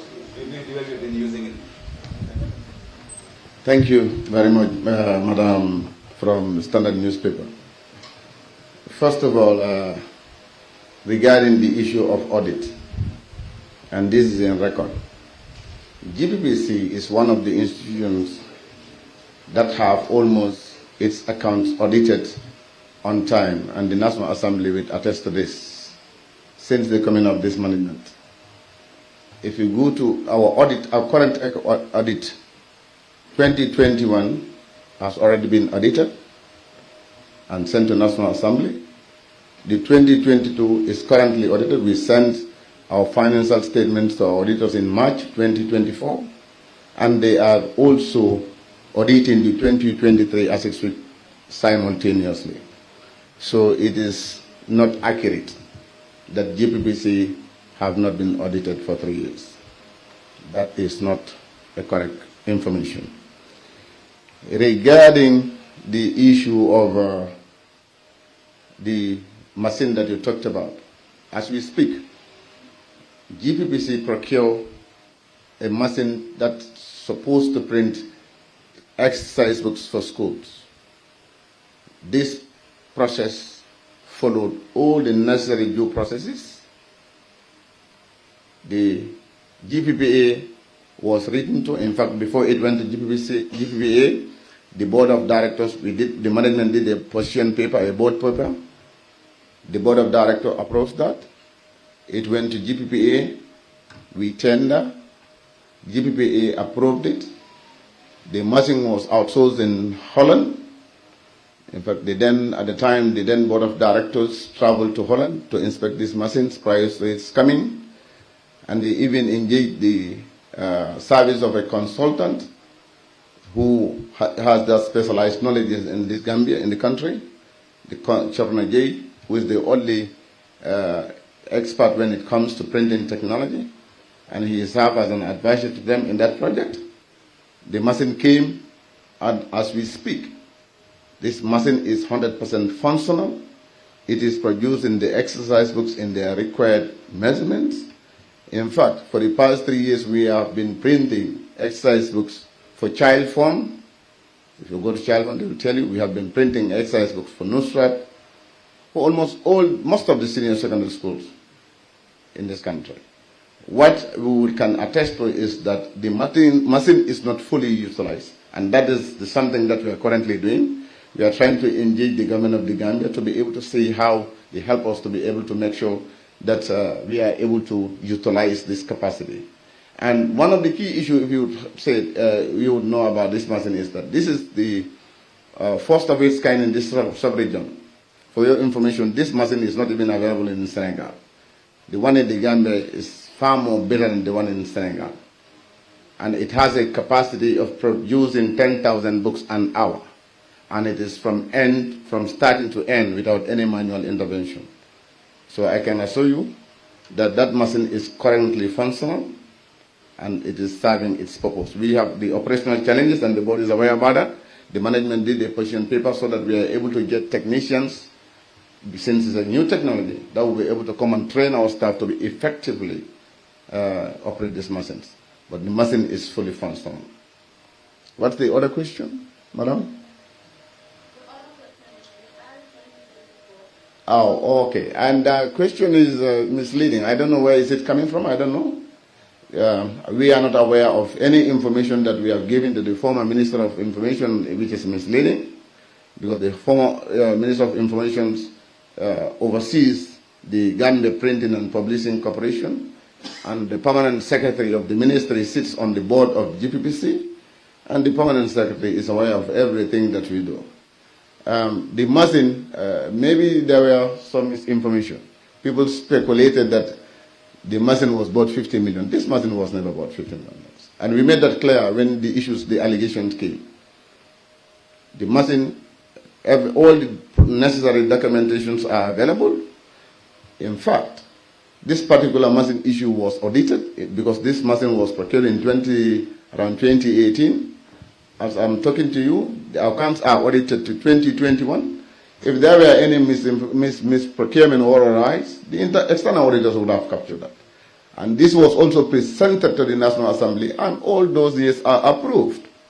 GPPC accounts have never been disapproved by National Assembly, as far as I'm concerned. And the records are there to show that. Like the DG have said, in any institutions you have people who are not happy with certain issues because they have your personal vendetta, and the management would not succumb to people who are not looking at the interests of the institutions. I always make that point very clear. I will never succumb to the wishes of people who are not protected to the institution, who would think that they have to get the management succumb to their wishes. That will not happen. But I'm happy to say my DMD is here, and the Director of Publishing is also here. GPPC is one of the, I can tell you from all evidences and this thing will prove, is one of those institutions that are very sound in terms of finances. Even in the advent of COVID-19 in 2019, almost all government institutions and parastatals were supported by government of the Gambia to pay their salaries or certain issues. GPPC had never been given a single dime. We operate effectively, and we continue to operate very effectively. Madam, any other question? GPPC, like so many institutions, have never paid government dividend to government as of now. And the rationale, the reason behind that, I think my colleague have said that. I told you the two institutions that were amalgamated to form GPPC were BP Mariu and NPSC. I didn't got into those details to tell you. The rationale behind the reason why government did that at the time was these two institutions were almost dead horses, two dead horses, which were not able to serve their own purposes. And government brought them together to form GPPC so that at least they can become viable. When you put institutions together, obviously you should give them the capital that they require to be able to do their work. Those that GPPC had never been capitalized, the only capital given to GPPC was $10 million, which is not evident to even buy a secure printer. But from our own revenues now, GPPC have invested more than $60 million to procure machines which are currently working as we speak. So, madam, that is the information I have. Thank you. Thank you. Who's next? Thank you so much. My name is Edward Francis Dalia from Askambi Media. Director Cisse, while giving an overview of GPPC, you made mention of you meeting your target, which is the revenue target, but did not give us exactly the revenue target. What was the revenue target? How much was the revenue target? We need to know. And for GRTS, my question is, you have mentioned about financial challenges, and we have seen government giving some media houses some amount of money to support government's agenda. How do you see this as a state broadcast media? Okay, let's wrap up. Any more questions for Mr. Cisse? So before we can move to avoid the back and forth. Any additional question for Mr. Cisse? So you can take all at once and then we move to GRTS. My name is Deani Gomez. I work with GRTS. My question is for the Minister of Information, Media and Broadcasting. Whenever we come here, sometimes some representative of ministries or ministers would say that they didn't have enough information about the question that been asked by the journalists. And you always promise that you are going to follow it up. Have you been doing the follow-up? For example, somebody said here that at the ferry service, they deny people from paying certain currency. And you promise that you are going to make a follow-up. Thank you very much. The guy from asking me. Thank you very much for the question, yes. I do not want to be very specific because you don't speculate. All right? What I can tell you is we had a budget of about 80 million, around 80 million, 80-something million for 2023. And as I speak now, we had a revenue of over $100 million for 2023. Thank you.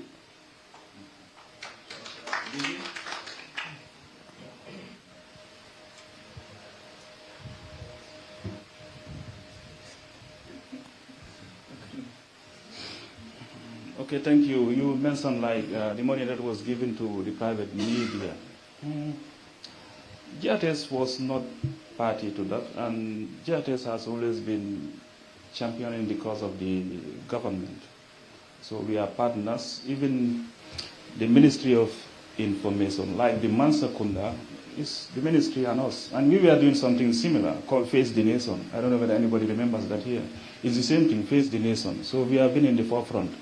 But then when it comes to the private media, that's not our domain, and we did not get into that. But the government is supporting us. What they give to the private media, what they give to GRTS, cumulatively, annually, is far, far, far, far more than the 40 million that was given to the private media. We are entirely a government, full-time government institution. So we had no issues with the government discussing other alternative means of trying to sell their agenda. We have no issue with that. And if you look at some of the pictures you see, they are from us. We have a special unit that is responsible or always engaged in trying to look at government development things and put it on the screen. Like Modu, Fansu Jambang and the others. We have a team, so we're doing that. But as I said, media, sometimes partnership and collaboration works. You can do this thing and you have an alternate idea. If you want to work on your alternate idea, we have no issue with that. We have no grudges against the government for that. We have no issue with that. Thank you. Anyone that is coming to me now? Yes, GRTS. Yes.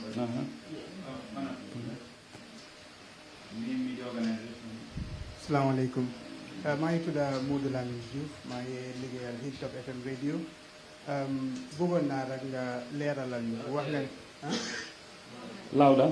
ok maa ngi clair léegi na ok jërëjëf so maa doon wax ni Modou Lamine Diouf laa tudd maa ngi liggéeyal Hilltop FM radio so li ma bëggoon a laajte si sa biir kàddu da nga wax ne mbiri koppar finance dafa nekk issue GRTS waaye ñun ñu nekk ci biti li ñoo dégg mooy nguur mu ngay jox GRTS xaalis naka noonu tam even GSM operator si am na tookun buy jógee si ñoom boo xamante ne dafaa ñëw GRTS lii ñun ñu ngi koo dégg te yow wax nga ne financing problème la bëgg nañ nga leeral liy jógee ci nguur ak liy jógee si GSM operator si ak fan nga strike balance bi ba wax ne financing is the problem. Last one bi tamit mooy si lu jëm si wàllu programme si yaa ngi si doon wax ne léegi-léegi il faut nit ñi am interest si programme bi pour seetaan ko pour xam lan moo leeralal ni ndax GRTS def na benn research pour xam lan moo yitteel nit ñi because télévision yu mujjee juddu sax ñu ëppal di GRTS maa ngi ko wax respectfully waaye dama dee dem si government institution si ma gis ne CNN ou BBC and I made reference dama dee ma ne xoolal lii ministry la ou lii government department la waaye gisuma ñu cuun GRTS which means am na issue with content recently tam gis nañ dinaa recruit di jëlee sax from other media houses ndax lii dal yeneen government institutions si dalul GRTS mooy ngeen jël staff yoo xamante ne sax xëj na soxlawu leen ñooñu ñëpp pour execute liggéey because bi nga wax da nga wax ne am na ñu nekk di perform very well waaye am na ñoo xam ne xëj na dañ leen a drag along ñi ñoo drag along ndax waxtu jotut ñu wàccee leen jërëjëf. ok jërëjëf ñu doon ko si njëlbeen nga ne finance nga waxoon su ma ne am nañu jafe-jafe nekkul ne government bi joxuñ ñu waaye xam nga finance dafa mel ni jaama du mu sa doy lu ñoo jox doy ñu waaye nekkul ne joxuñ ñu because GSM levy bu nga wax government dañu dee jox ñu am GSM levy tamit déedéet du noonu benn bi la GSM levy bi lañ ñoo jox every month government dañu dee jox xaalis waaye xaalis boobu si GSM bi la dee jógee comme every GSM company in the Gambia su nit jëndee crédit am na percentage buy dem si ñun loolu nag nekkul GRTS yëpp soo demee BBC noonu lañ koo defee dañu am lu ñoo wan TV licence soo jëndee télévision foo nga fay licence bu nga fay xaalis boobu noonu si BBC la dee dem lu ko war government institution wala public broadcaster nguur moo ko war a dépasse because aleel nguur gi la te si liggéey nguur la nekk nekkul a private entity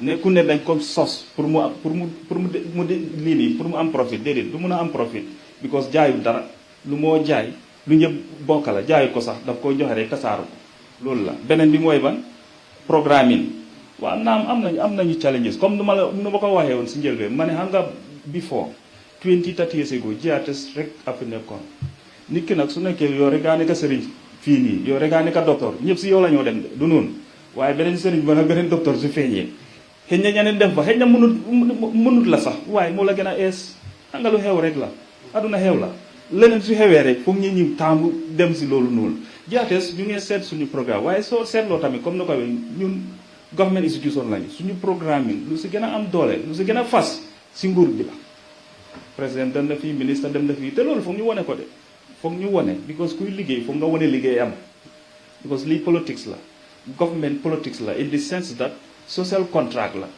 dañ la jël liggéey soo wane wut sa liggéey xamuñu lu ngaa liggéeyal nit ñi nañu wax ne liggéey loolu di foog ñu wane ko loolu du fii rek foo dem noonu la fii ba England BBC bu nga wax ni government institution la soo seetloo BBC nga seet seen reporting line lu ñoo reporté xeex bu am Ukraine ak lu ko ñeneen di reporté du benn de ñoom fan lañ far Ukraine lu tax because government Angleterre foofu lañ far soo demee Palestine lu ko BBC CNN ñeneen di reporté Israël la ñoo baat lu tax seen nguur ñooñu la ñu baat soo demee Al Jazeera dem TRT dem Press TV ñoom naka lañ ko reporté Palestine la ñoo jàppale seen nguur foofu la par ku la may botam moom fu la nee ngay xoolee that is standard foo mën a dem mun nañoo wax ne dugg na fii gën a ko waaye du doon te loolu tamit aayul képp ku nekk in government yow yaa moom kër gi tey borom kër du mun a em ak surga si kër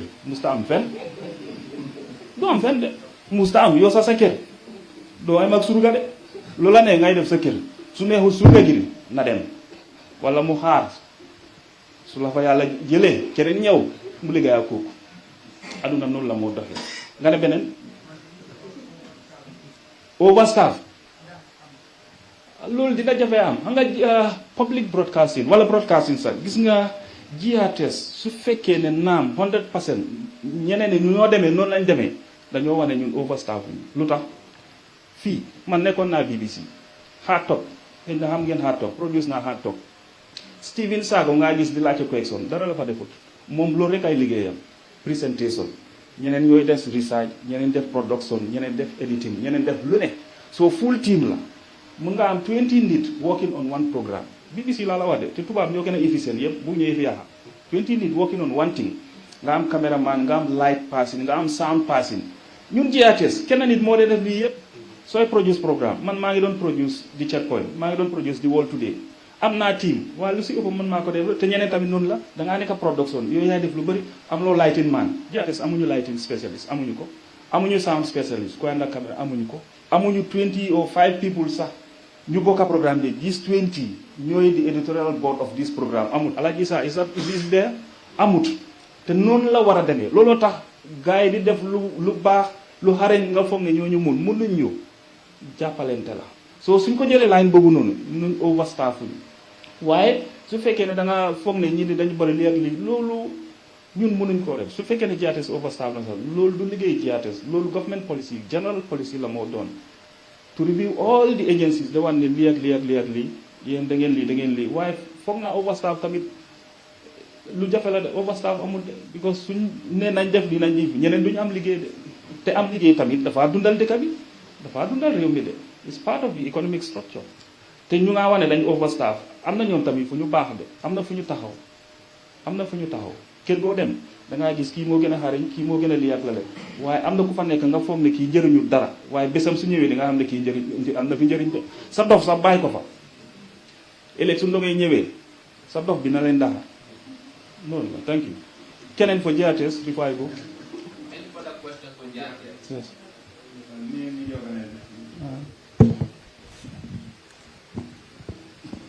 Morning, sir. Morning. Good afternoon or morning. Okay. Okay, we're in the morning still. Good morning. My name is Yenge Ture from the Point newspaper. I have two questions. The first one is about your digitalization. Sorry? Digital. Okay. So we have seen over the past years, you guys were out from the digital world and you came back. What are you guys doing to maintain that stand? Because people have the belief that GRTS, they are on and off. So what are you guys doing in terms of that? And the other one is, you speak of ownership. Like GRTS should be an ownership to the citizen. But many are with the belief that GRTS is a very careful institution, a selective place. When it comes to recruitment and other stuff, you guys select those that you want to. Most of the time, you don't check on the qualities. What will you say on that? Okay, thank you very much. What I would say is fake news. Yeah, we start with the first one. You're talking about what we need to do to maintain, to sustain our this thing on satellite. I think everything is being done. All you need is finance to maintain yourself. And the finances, as we are speaking, we are not complaining. And we'll, inshallah, will remain on satellite until when the DTT comes. What DGL General Manager Sedikan was explaining. When DTT comes, we might go off satellite because it's going to be in-house now, national. People here will be able to view us, no problem. People outside, they may not be our priority. But that's a policy issue. We'll work on that. When it comes to Terika 4, I say it's fake news. GRTS, our recruitments are very, very transparent. We recruit all the time. I don't remember the last time I see recruitment from other agencies. We recruit, when we recruit, we put it in the papers. People come and compete, and we pick what we think is the best.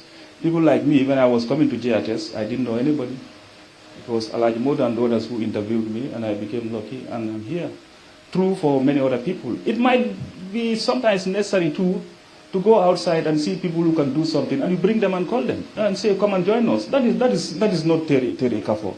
If there is somebody who is very good, even you, if you are very good at what you do, from here we can just say, Honorable Minister, I think we need that one. We take you. The law allows that. The law allows for you to go for talent. The law allows it.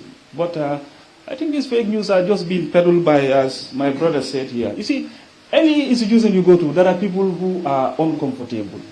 And there are people who are unhappy. And for me, I'm very happy when people are unhappy. Yes, because Gambia, if people are unhappy and you are very unpopular, it means you are doing the right thing. Me, I consider myself as a very disruptive leader. I'm very disruptive. I'm not a manager. What I tell people, I'm not a manager. Why? A manager, by definition, manages things, leaves them to be the way they are. A leader, you lead people somewhere, you take them somewhere. And you cannot take them somewhere if you don't disrupt their system. You don't make them uncomfortable. You don't make them talk about you. Kid of a bond. Yes, I have a job to do.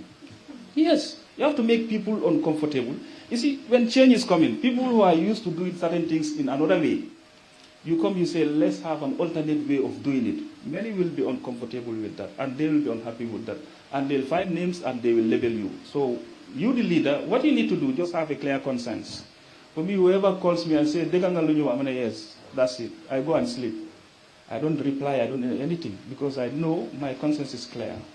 Can I make mistakes, or can management make mistakes? True, that is true. We are not promising anybody, and we are not saying GRTS is perfect. GRTS is a very imperfect institution, like any institution in this country, in Germany, in France, in everywhere. No system is perfect. Even life has never been perfect. It is not perfect, and will never be perfect. But we do the best we can do. And for people who have another agenda, they are welcome, because they keep us on our toes and they push us. We are very happy. Let them come with rumors. We welcome them. They keep us on our toes. We are very, very happy. Thank you. I have a question. Yes. No, I am Omar Tal of Dynamic TV. All is an online platform. Okay. You know, you have highlighted during your deliberation that what GRTS have achieved in the past and what it ought to achieve in the future. But are you so much concerned about the narrative that people, normally see within town or in the country, that it is an institution that is one-sided? It only airs government views and other things without, giving access to the opposition and other political views. Are you so much concerned about this as the leader of this institution? Okay, you see, public broadcasting, GRTS, we have institutions that we call state broadcasters, and we have others that we call public broadcasters. Synonymous, the same, but different. GRTS, we are working on the legislation with the Honorable Minister. He has those ideas, and even the government has the idea to make GRTS a public broadcaster. A public broadcaster is a government-owned institution that is funded by the government, but editorially it is independent to do whatever it wants to do. GRTS will reach that level. But so far, to say we don't cover the opposition, I think might be far-fetched. Just recently, the UDP Congress was on GRTS. We covered. I think what confuses some people is trying to understand the head of state and the others. You see, when the president moves, we are not covering him as NPP. We cover him as head of state of this country. That is different from an opposition party moving. Even in the advanced, secure, established democracies like the United States or UK or wherever, the prime minister or the president is news. When he dances, is news. When he does whatever, is news. You cannot avoid that. We do that. Whether we are concerned with, with people thinking we don't cover them, I think they need to rethink again. But we are doing very much to give space. Like this platform here, everybody is invited. Like the Mansakunda, minister will come, and everybody, anyone who is a critic of the government or who has an alternate view, you are called to come face to face. Some of them don't come. And you don't come, you don't put your input, you go outside, you say these people are this and that. It's a learning process. We'll be there. Thank you very much. So,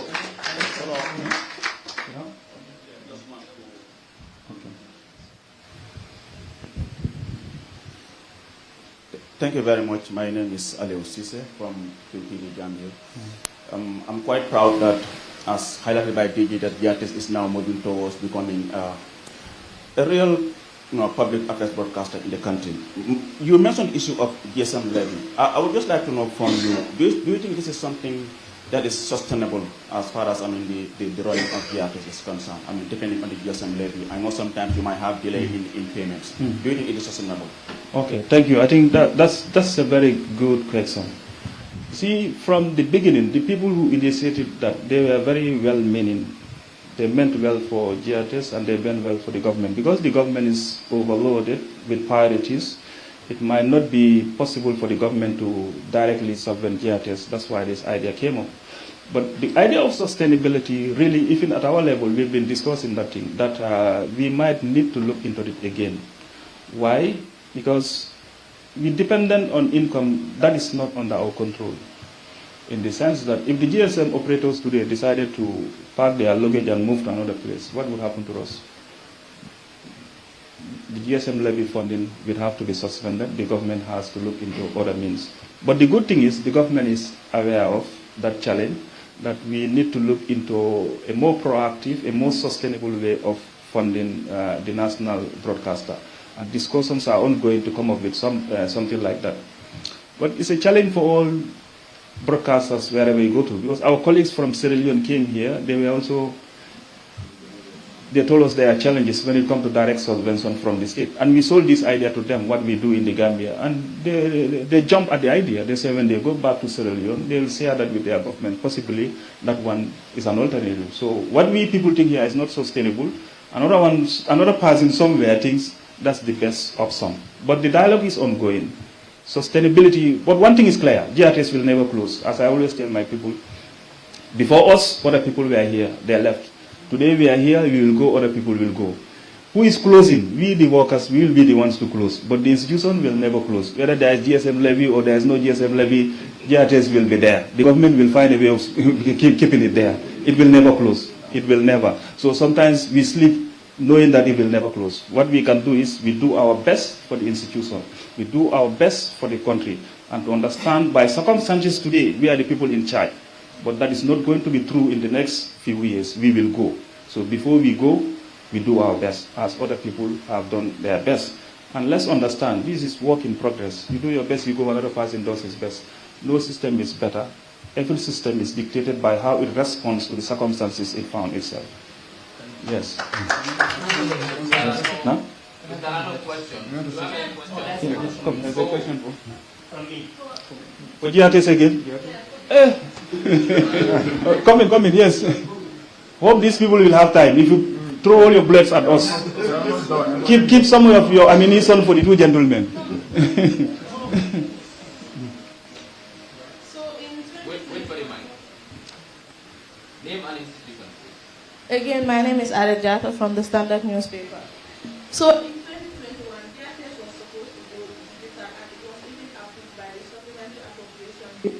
But that failed. So what is the way forward? Is there a timeline for GRTS to go digital or something? What are we supposed to ask? Okay, thank you very much. The first thing is, let me help you to understand what you said. 2021, we were given money to go digital. No, it did not happen. We were given money to prepare for the elections, and the money was utilized for them. Okay, approve. Okay, whatever. If in Parliament they didn't understand this, we explain to them. And when you say digital, we are digital. We are digital. The digital we are talking about, Mr. Serikan will explain that one. That's different from, but our pictures are digital, our audio, everything is digital. Digital transmission, that is a different thing. Mr. Serikan will explain to you what that means. Mr. Serikan, I think, come and explain. Let them understand. Answer the question. Analog to digital, we are not analog. We are not analog. All our equipment is digital. Anything we buy now is digital. We are not analog. There may be some elements of analog there, fine, but we are not. You cannot call us analog. We are on satellite. We are not analog. Our pictures are HD quality. We are not analog. Our radio is on satellite. We are not analog. We are not. Thank you. Okay. Okay. Good morning, everyone. My name is Aladi Fati from Dambe FM Radio and TV. I have two questions for one for DG GRTS and Mr. Sedika.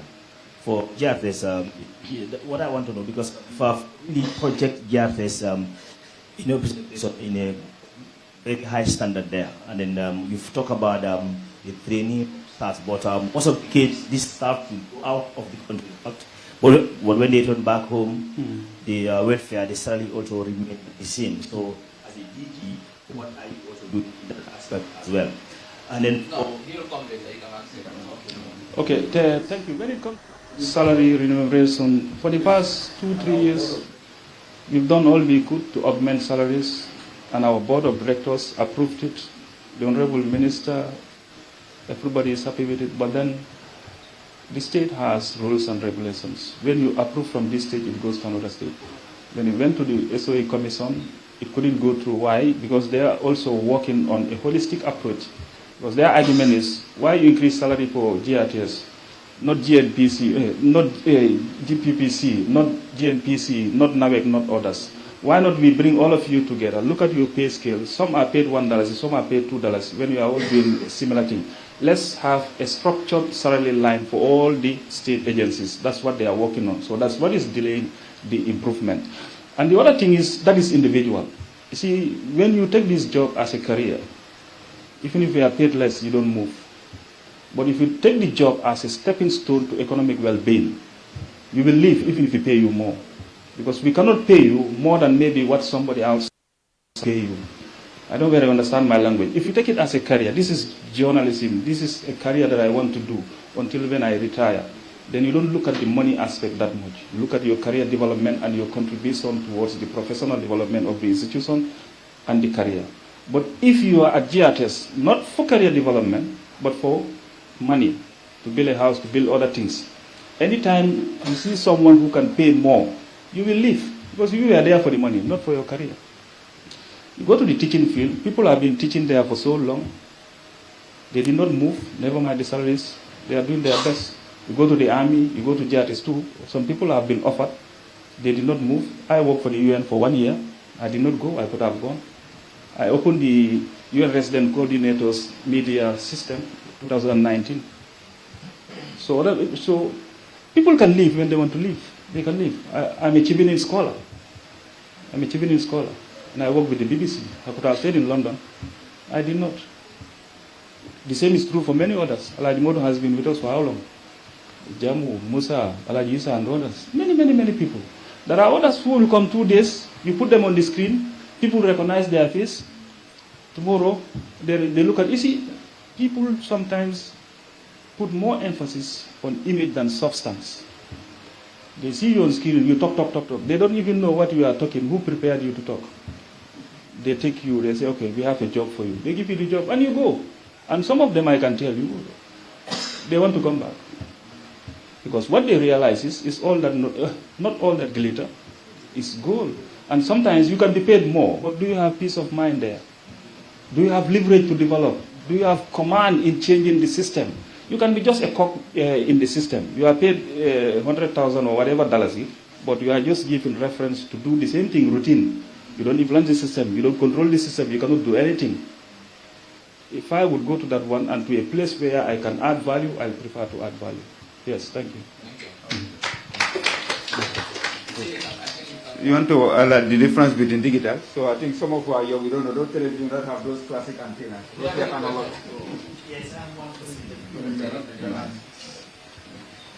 Yeah, the question that I have for Mr. Sedikan is that thanks to your department for graduating GRTS from analog to the digital system. But what we want to know, you have said that you face a lot of challenges, financial constraint, but we also want to text something to our audience that is this is the exact amount that you requested in your build-up. And as we speak right now, your plans also, can we have a rough figure of what you want to move the direction to the right direction, please? Very much for the question. This is a very important question. We do not give rough figures or rough ideas, because when he comes as a honorable minister representing the government, asking the DGL how much does it cost to put up this transmission platform, we have to give exact figures. And the homework for that we did, as he has said, is 11 million. We did that already. You do a specification, give the specification to a manufacturer, and that manufacturer will look at the details of that, do the costing as per specification, give you a proposal. This is what we did, and this is what we gave to the government. And we did it as per transmission site and the multiplexer. All the sites have their cost attached to it, and the multiplexer have a cost attached to it. Thank you. I hope that answers your question. In euros, it's 11 million. Any questions for CCGPPs? Yes, I have one for Sorry, can I just elaborate on something? Somebody raised about the sustainability of the GRTS, looking at the user fee paid to the GRTS. Now, the GRTS and the DGL are very much intertwined in the area of finance. As we speak now, the GRTS is paying the DGL salary. Now, according to policy, GRTS should have GRTS 2, GRTS 3, and the list goes on. Those GRTS 2, 3, the list goes on, should join the private in the commercial sector. So that's a revenue line for the GRTS with the existence of the DTT, the operations of the DGL. That's a revenue line. And when the DGL is operational, that financial burden on the shoulder of the DGL, of the GRTS, should also come off. That's also a leverage for them. That's what I want to contribute to when Mr. C was saying.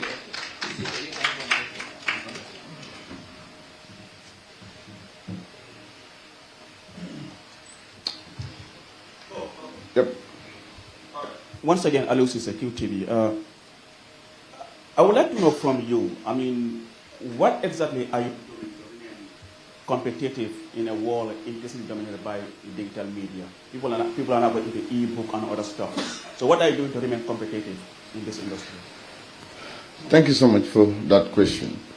I think this is one of the reasons why I told this gathering initially that the board of directors have approved the training of one of our staff to Malaysia for his masters in publishing and editing. And in that, he just concluded in 2023. And part of his program is all about this digital media, e-media, whatever. We are even trying to see, because currently what obtains is that when people need these gazetted documents, the Constitution, by the way, this gathering should be informed that the Gambia Printing and Publishing Corporation is the entity that gazettes all government documents. So anybody who wants any gazetted document from history, you can please make sure that you have that. You can have that cassette. We are trying to work a system where we can digitize that, so that where even if you are in America and you want all the gazetted documents for 2023, 2024, you just click to our accounts and then you are able to do that. But then it has to be, people have to pay for that. So we currently working on that as management. And this by extension is not only the gazetted, but even the constitution of the Gambia and all the stuff. So we are aware that the world is changing and we are adapting to those changes as well. Good morning. I'm Ismail Abba from the Senegambian News Outlet. Earlier on, you mentioned that the GPPC has published learning materials for senior secondary schools. So what about the junior schools, the upper basic and the secondary that are currently grappling with textbooks? As we have seen, the performance of students currently dropping from the previous WAS and then the WAEC level as well. Thank you very much. I think, like you rightly mentioned, I told you that the cooperation, one of the key mandates of GPPC is to provide teaching and learning materials. And this is across the board, from the lower to the tertiary. Everything has to come gradual. We're currently in consultation with MAPSI, and we are looking at the possibility for GPPC to come into those areas as well. The processes are on, not concluded as of now. Anytime it is concluded, the public would be aware. But then we are working with MAPSI about that. Thank you. Thank you, DG. We've almost come to the end of today's session. We'll invite the Honorable Minister to wrap up. One thing that we took over is self-doubt. We've gone far. Gambia is 60 years. I remember when they were about to create GRTS, they said that it is not going to be sustainable. The same with the university. Gambia, we should stop doubting ourselves. We've gone far from the hideous botschaft of being, sorry, I'm speaking German now, that Gambia not being a probable nation. We are now a sustainable nation. Countries are coming to learn from our example. So let us appreciate what we are doing. Everything shouldn't be negative. Thank you. Thank you. I think I have one question from the gentleman. Is it Per? Huh? The beer.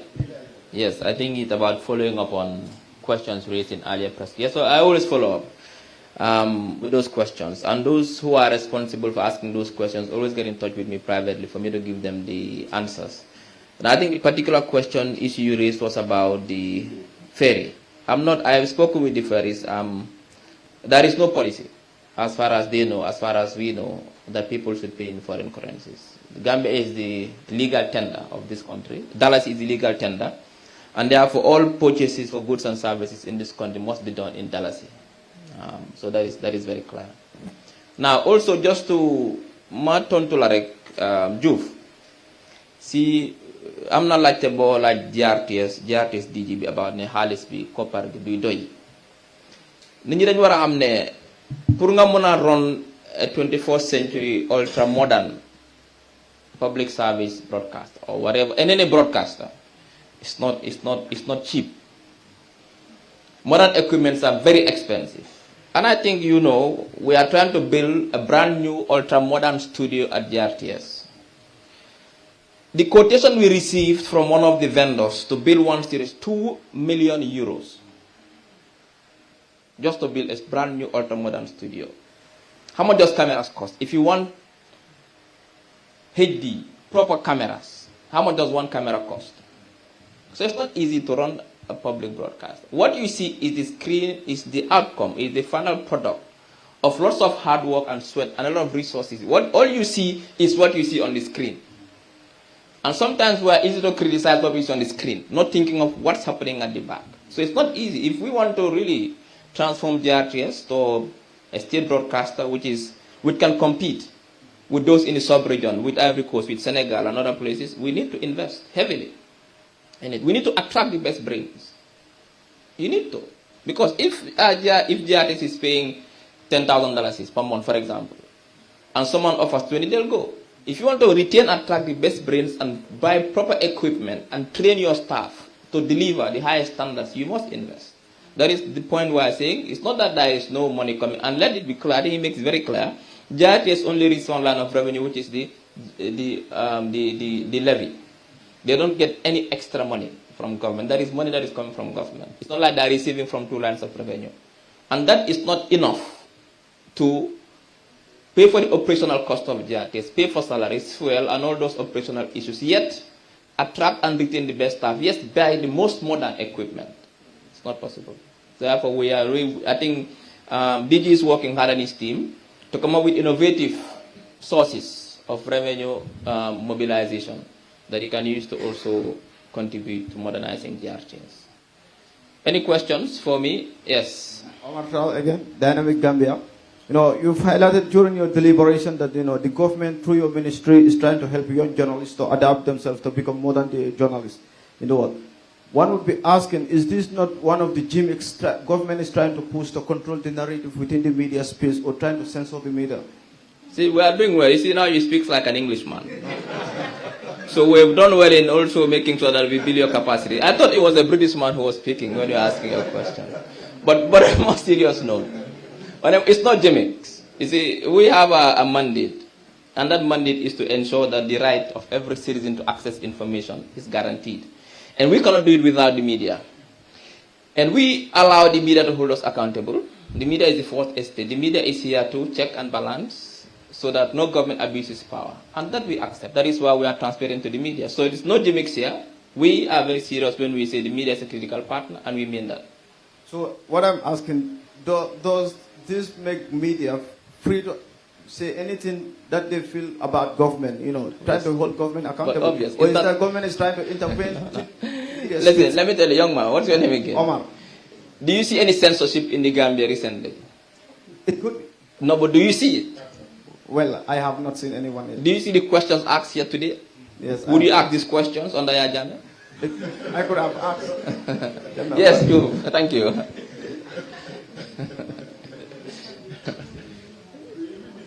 Yeah. Even the forum. All right.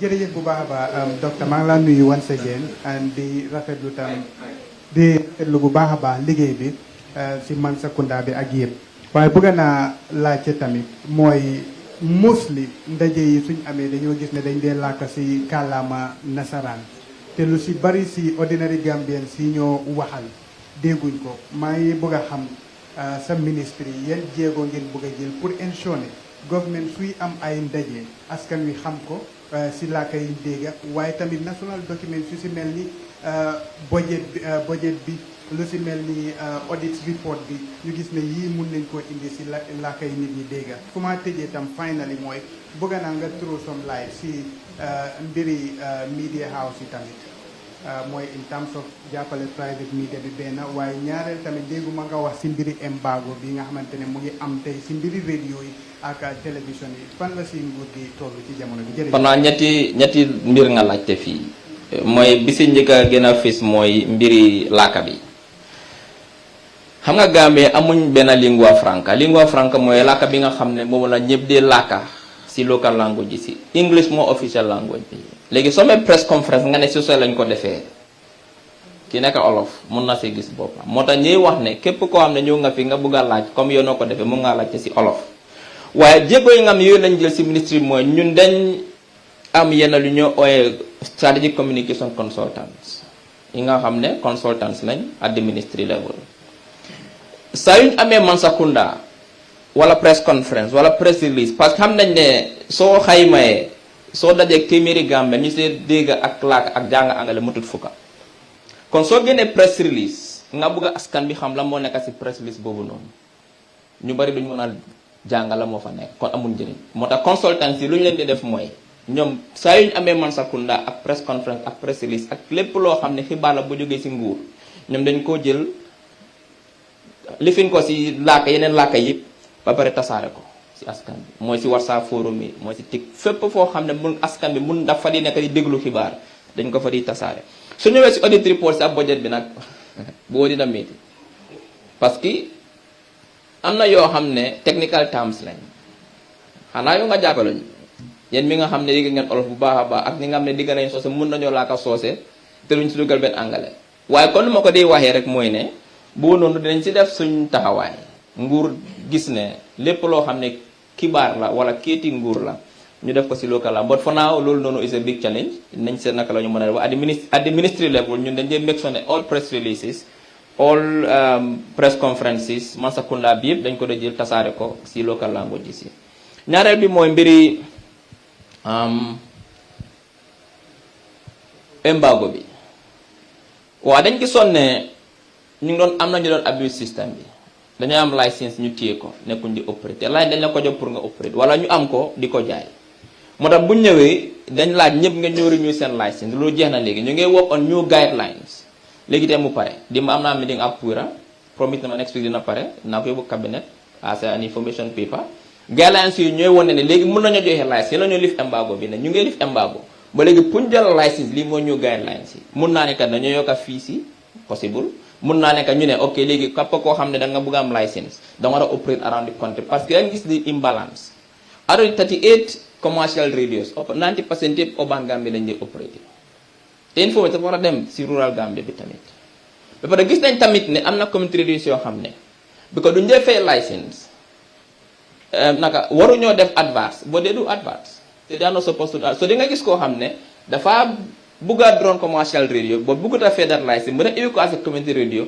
yéeg mi def adverts so foo ñu regulate ñu make sure ñu sanitize system bi man as long once those guidelines are ready pare na d'accord nañ si ak stakeholders yëpp den dinañ lift embargo bi waaye dañoo gis ne ñu am sarta yoo xam ne dina mën a sanitize the whole system sa ñetteeli laajte bi mooy banate waaw boobu noonu discuss nañ ko at the government level maa ngay liggéey ak GPU in fact GPU lay xaar xam naa ne am nañ président bu es dañ bëgg a am daje boo xam ne dañoo toog waxtaan si ñetti mbir yooyu mooy financing bi foofu la nekk innovative ways of financing ñu ngi seet lan la ñu war a mën a def parce que there are many ways am na ñu la joxe subvention to the media houses am na ñu la joxe subvention to the GPU not that to the media dañ ko dee jox media bi support media but GPU lañ ko GPU provide training support media house so ñu ngi seet lan la ñu war a def am na ñaam dañu tax breaks so lu bari la ñoo nekk di seet waaye right now amuñ anything concrete dañoo am meeting ak GPU kind of a retreat fu ñoo ooyee all the media houses ñu ñoo toog ñu ni neen ñu amee résolution la li mooy di way forward lii la ñoo bëgg a nguur jàppale bi su dee dañ agree ne subvention la from government muy dem directly to the media houses which is very difficult because kan ngaa jox kan ngaa bàyyi ndax dañ ko jox GPU provide capacity building and other material support to the media houses ndax dañ xamaanguñ lan la daal waaye ñu ngi loo xam ne la ñu ngi ko bàyyi xel bu baax a baax parce que xam nañ ne media house yi ñu ngi struggle like any other business in the Gambia operational cost yi yokku nañ everything xam nga yokku na because of inflation obviously so ñu ngi struggle but nañ liggéey ak yéen ak media house yi through GPU ñu gis naka la ñu mën a essayer jàppale pour media house yi. Any other questions? Good afternoon. I am Janke Sisa from the Point newspaper. My question is, there was a release that the agreement or contract between the ministry and Sparkling Media Agency has been terminated. My question is the fund going back to the ministry, or you have identified another private media that will take its place? Before, how it works is that you only request for money that you can spend. When the contract was terminated, we did not request for them to be paid. So obviously, it's not with us. If you understand how government finances work, if we plan to pay a particular service provider, we have to make a request from Minister of Finance for them to approve and allocate it. If we don't need it, we don't need it. What is important is that the contract was terminated. They had received the first batch tranche of payment. Now, would you request that money back? That's a legal question that we have to consult with the Ministry of Justice. But remember, it's not that they did not deliver or did not provide a deliverable. They delivered. What we are saying is that it is below the standards expected. So, what are the laws? If you order a book from a particular vendor and who promises that I'll deliver these books to you with this specification and these standards, there are two things. It's either they fail to deliver, but you've already made an advance payment to them with the hope that they will deliver the book as specified based on the standards. Two things can happen. They fail to deliver at all. Now, can you request your money back because they failed to deliver? Or they delivered, but the book that we're expecting is not delivered. Can you request the money back still? That's a legal question. We need to now consult with the Ministry of Justice for them to guide us. What is important is that their contract has been terminated with the ministry based on the fact that we thought that the deliverables were below the standards expected. No. The year contract ends in February, so there's no point for that. Okay, thank you very much. It's almost 12:30. It's been a good one. This is the first press conference 2025. Until next month, maybe we'll have another 2 or 3 more agencies to come and face the Gambian public. We thank the media. Also, we thank the Minister of Justice, the staff, Dois, and also our guest, DG of GRTS, DG of GPPC, MD, GM. I get confused. MD, DG, GM. I don't know which is which. But however, our guests, Cisse, and Sedikan, thank you very much for coming. And I think you've done a good job. Thanks to the media houses, and also thanks to all our guests who came. and I hope that I'll see you again in 1 month time. Just for your information, next month Sakunda is the 29th, which is next week Friday. Sorry, the 31st, next week Friday, and we'll be having the Ministry of Public Service to come and face Gambians and interface. Thank you very much. Mitoma. First time cross, really threatening, and it's dropped for Minte. Rifled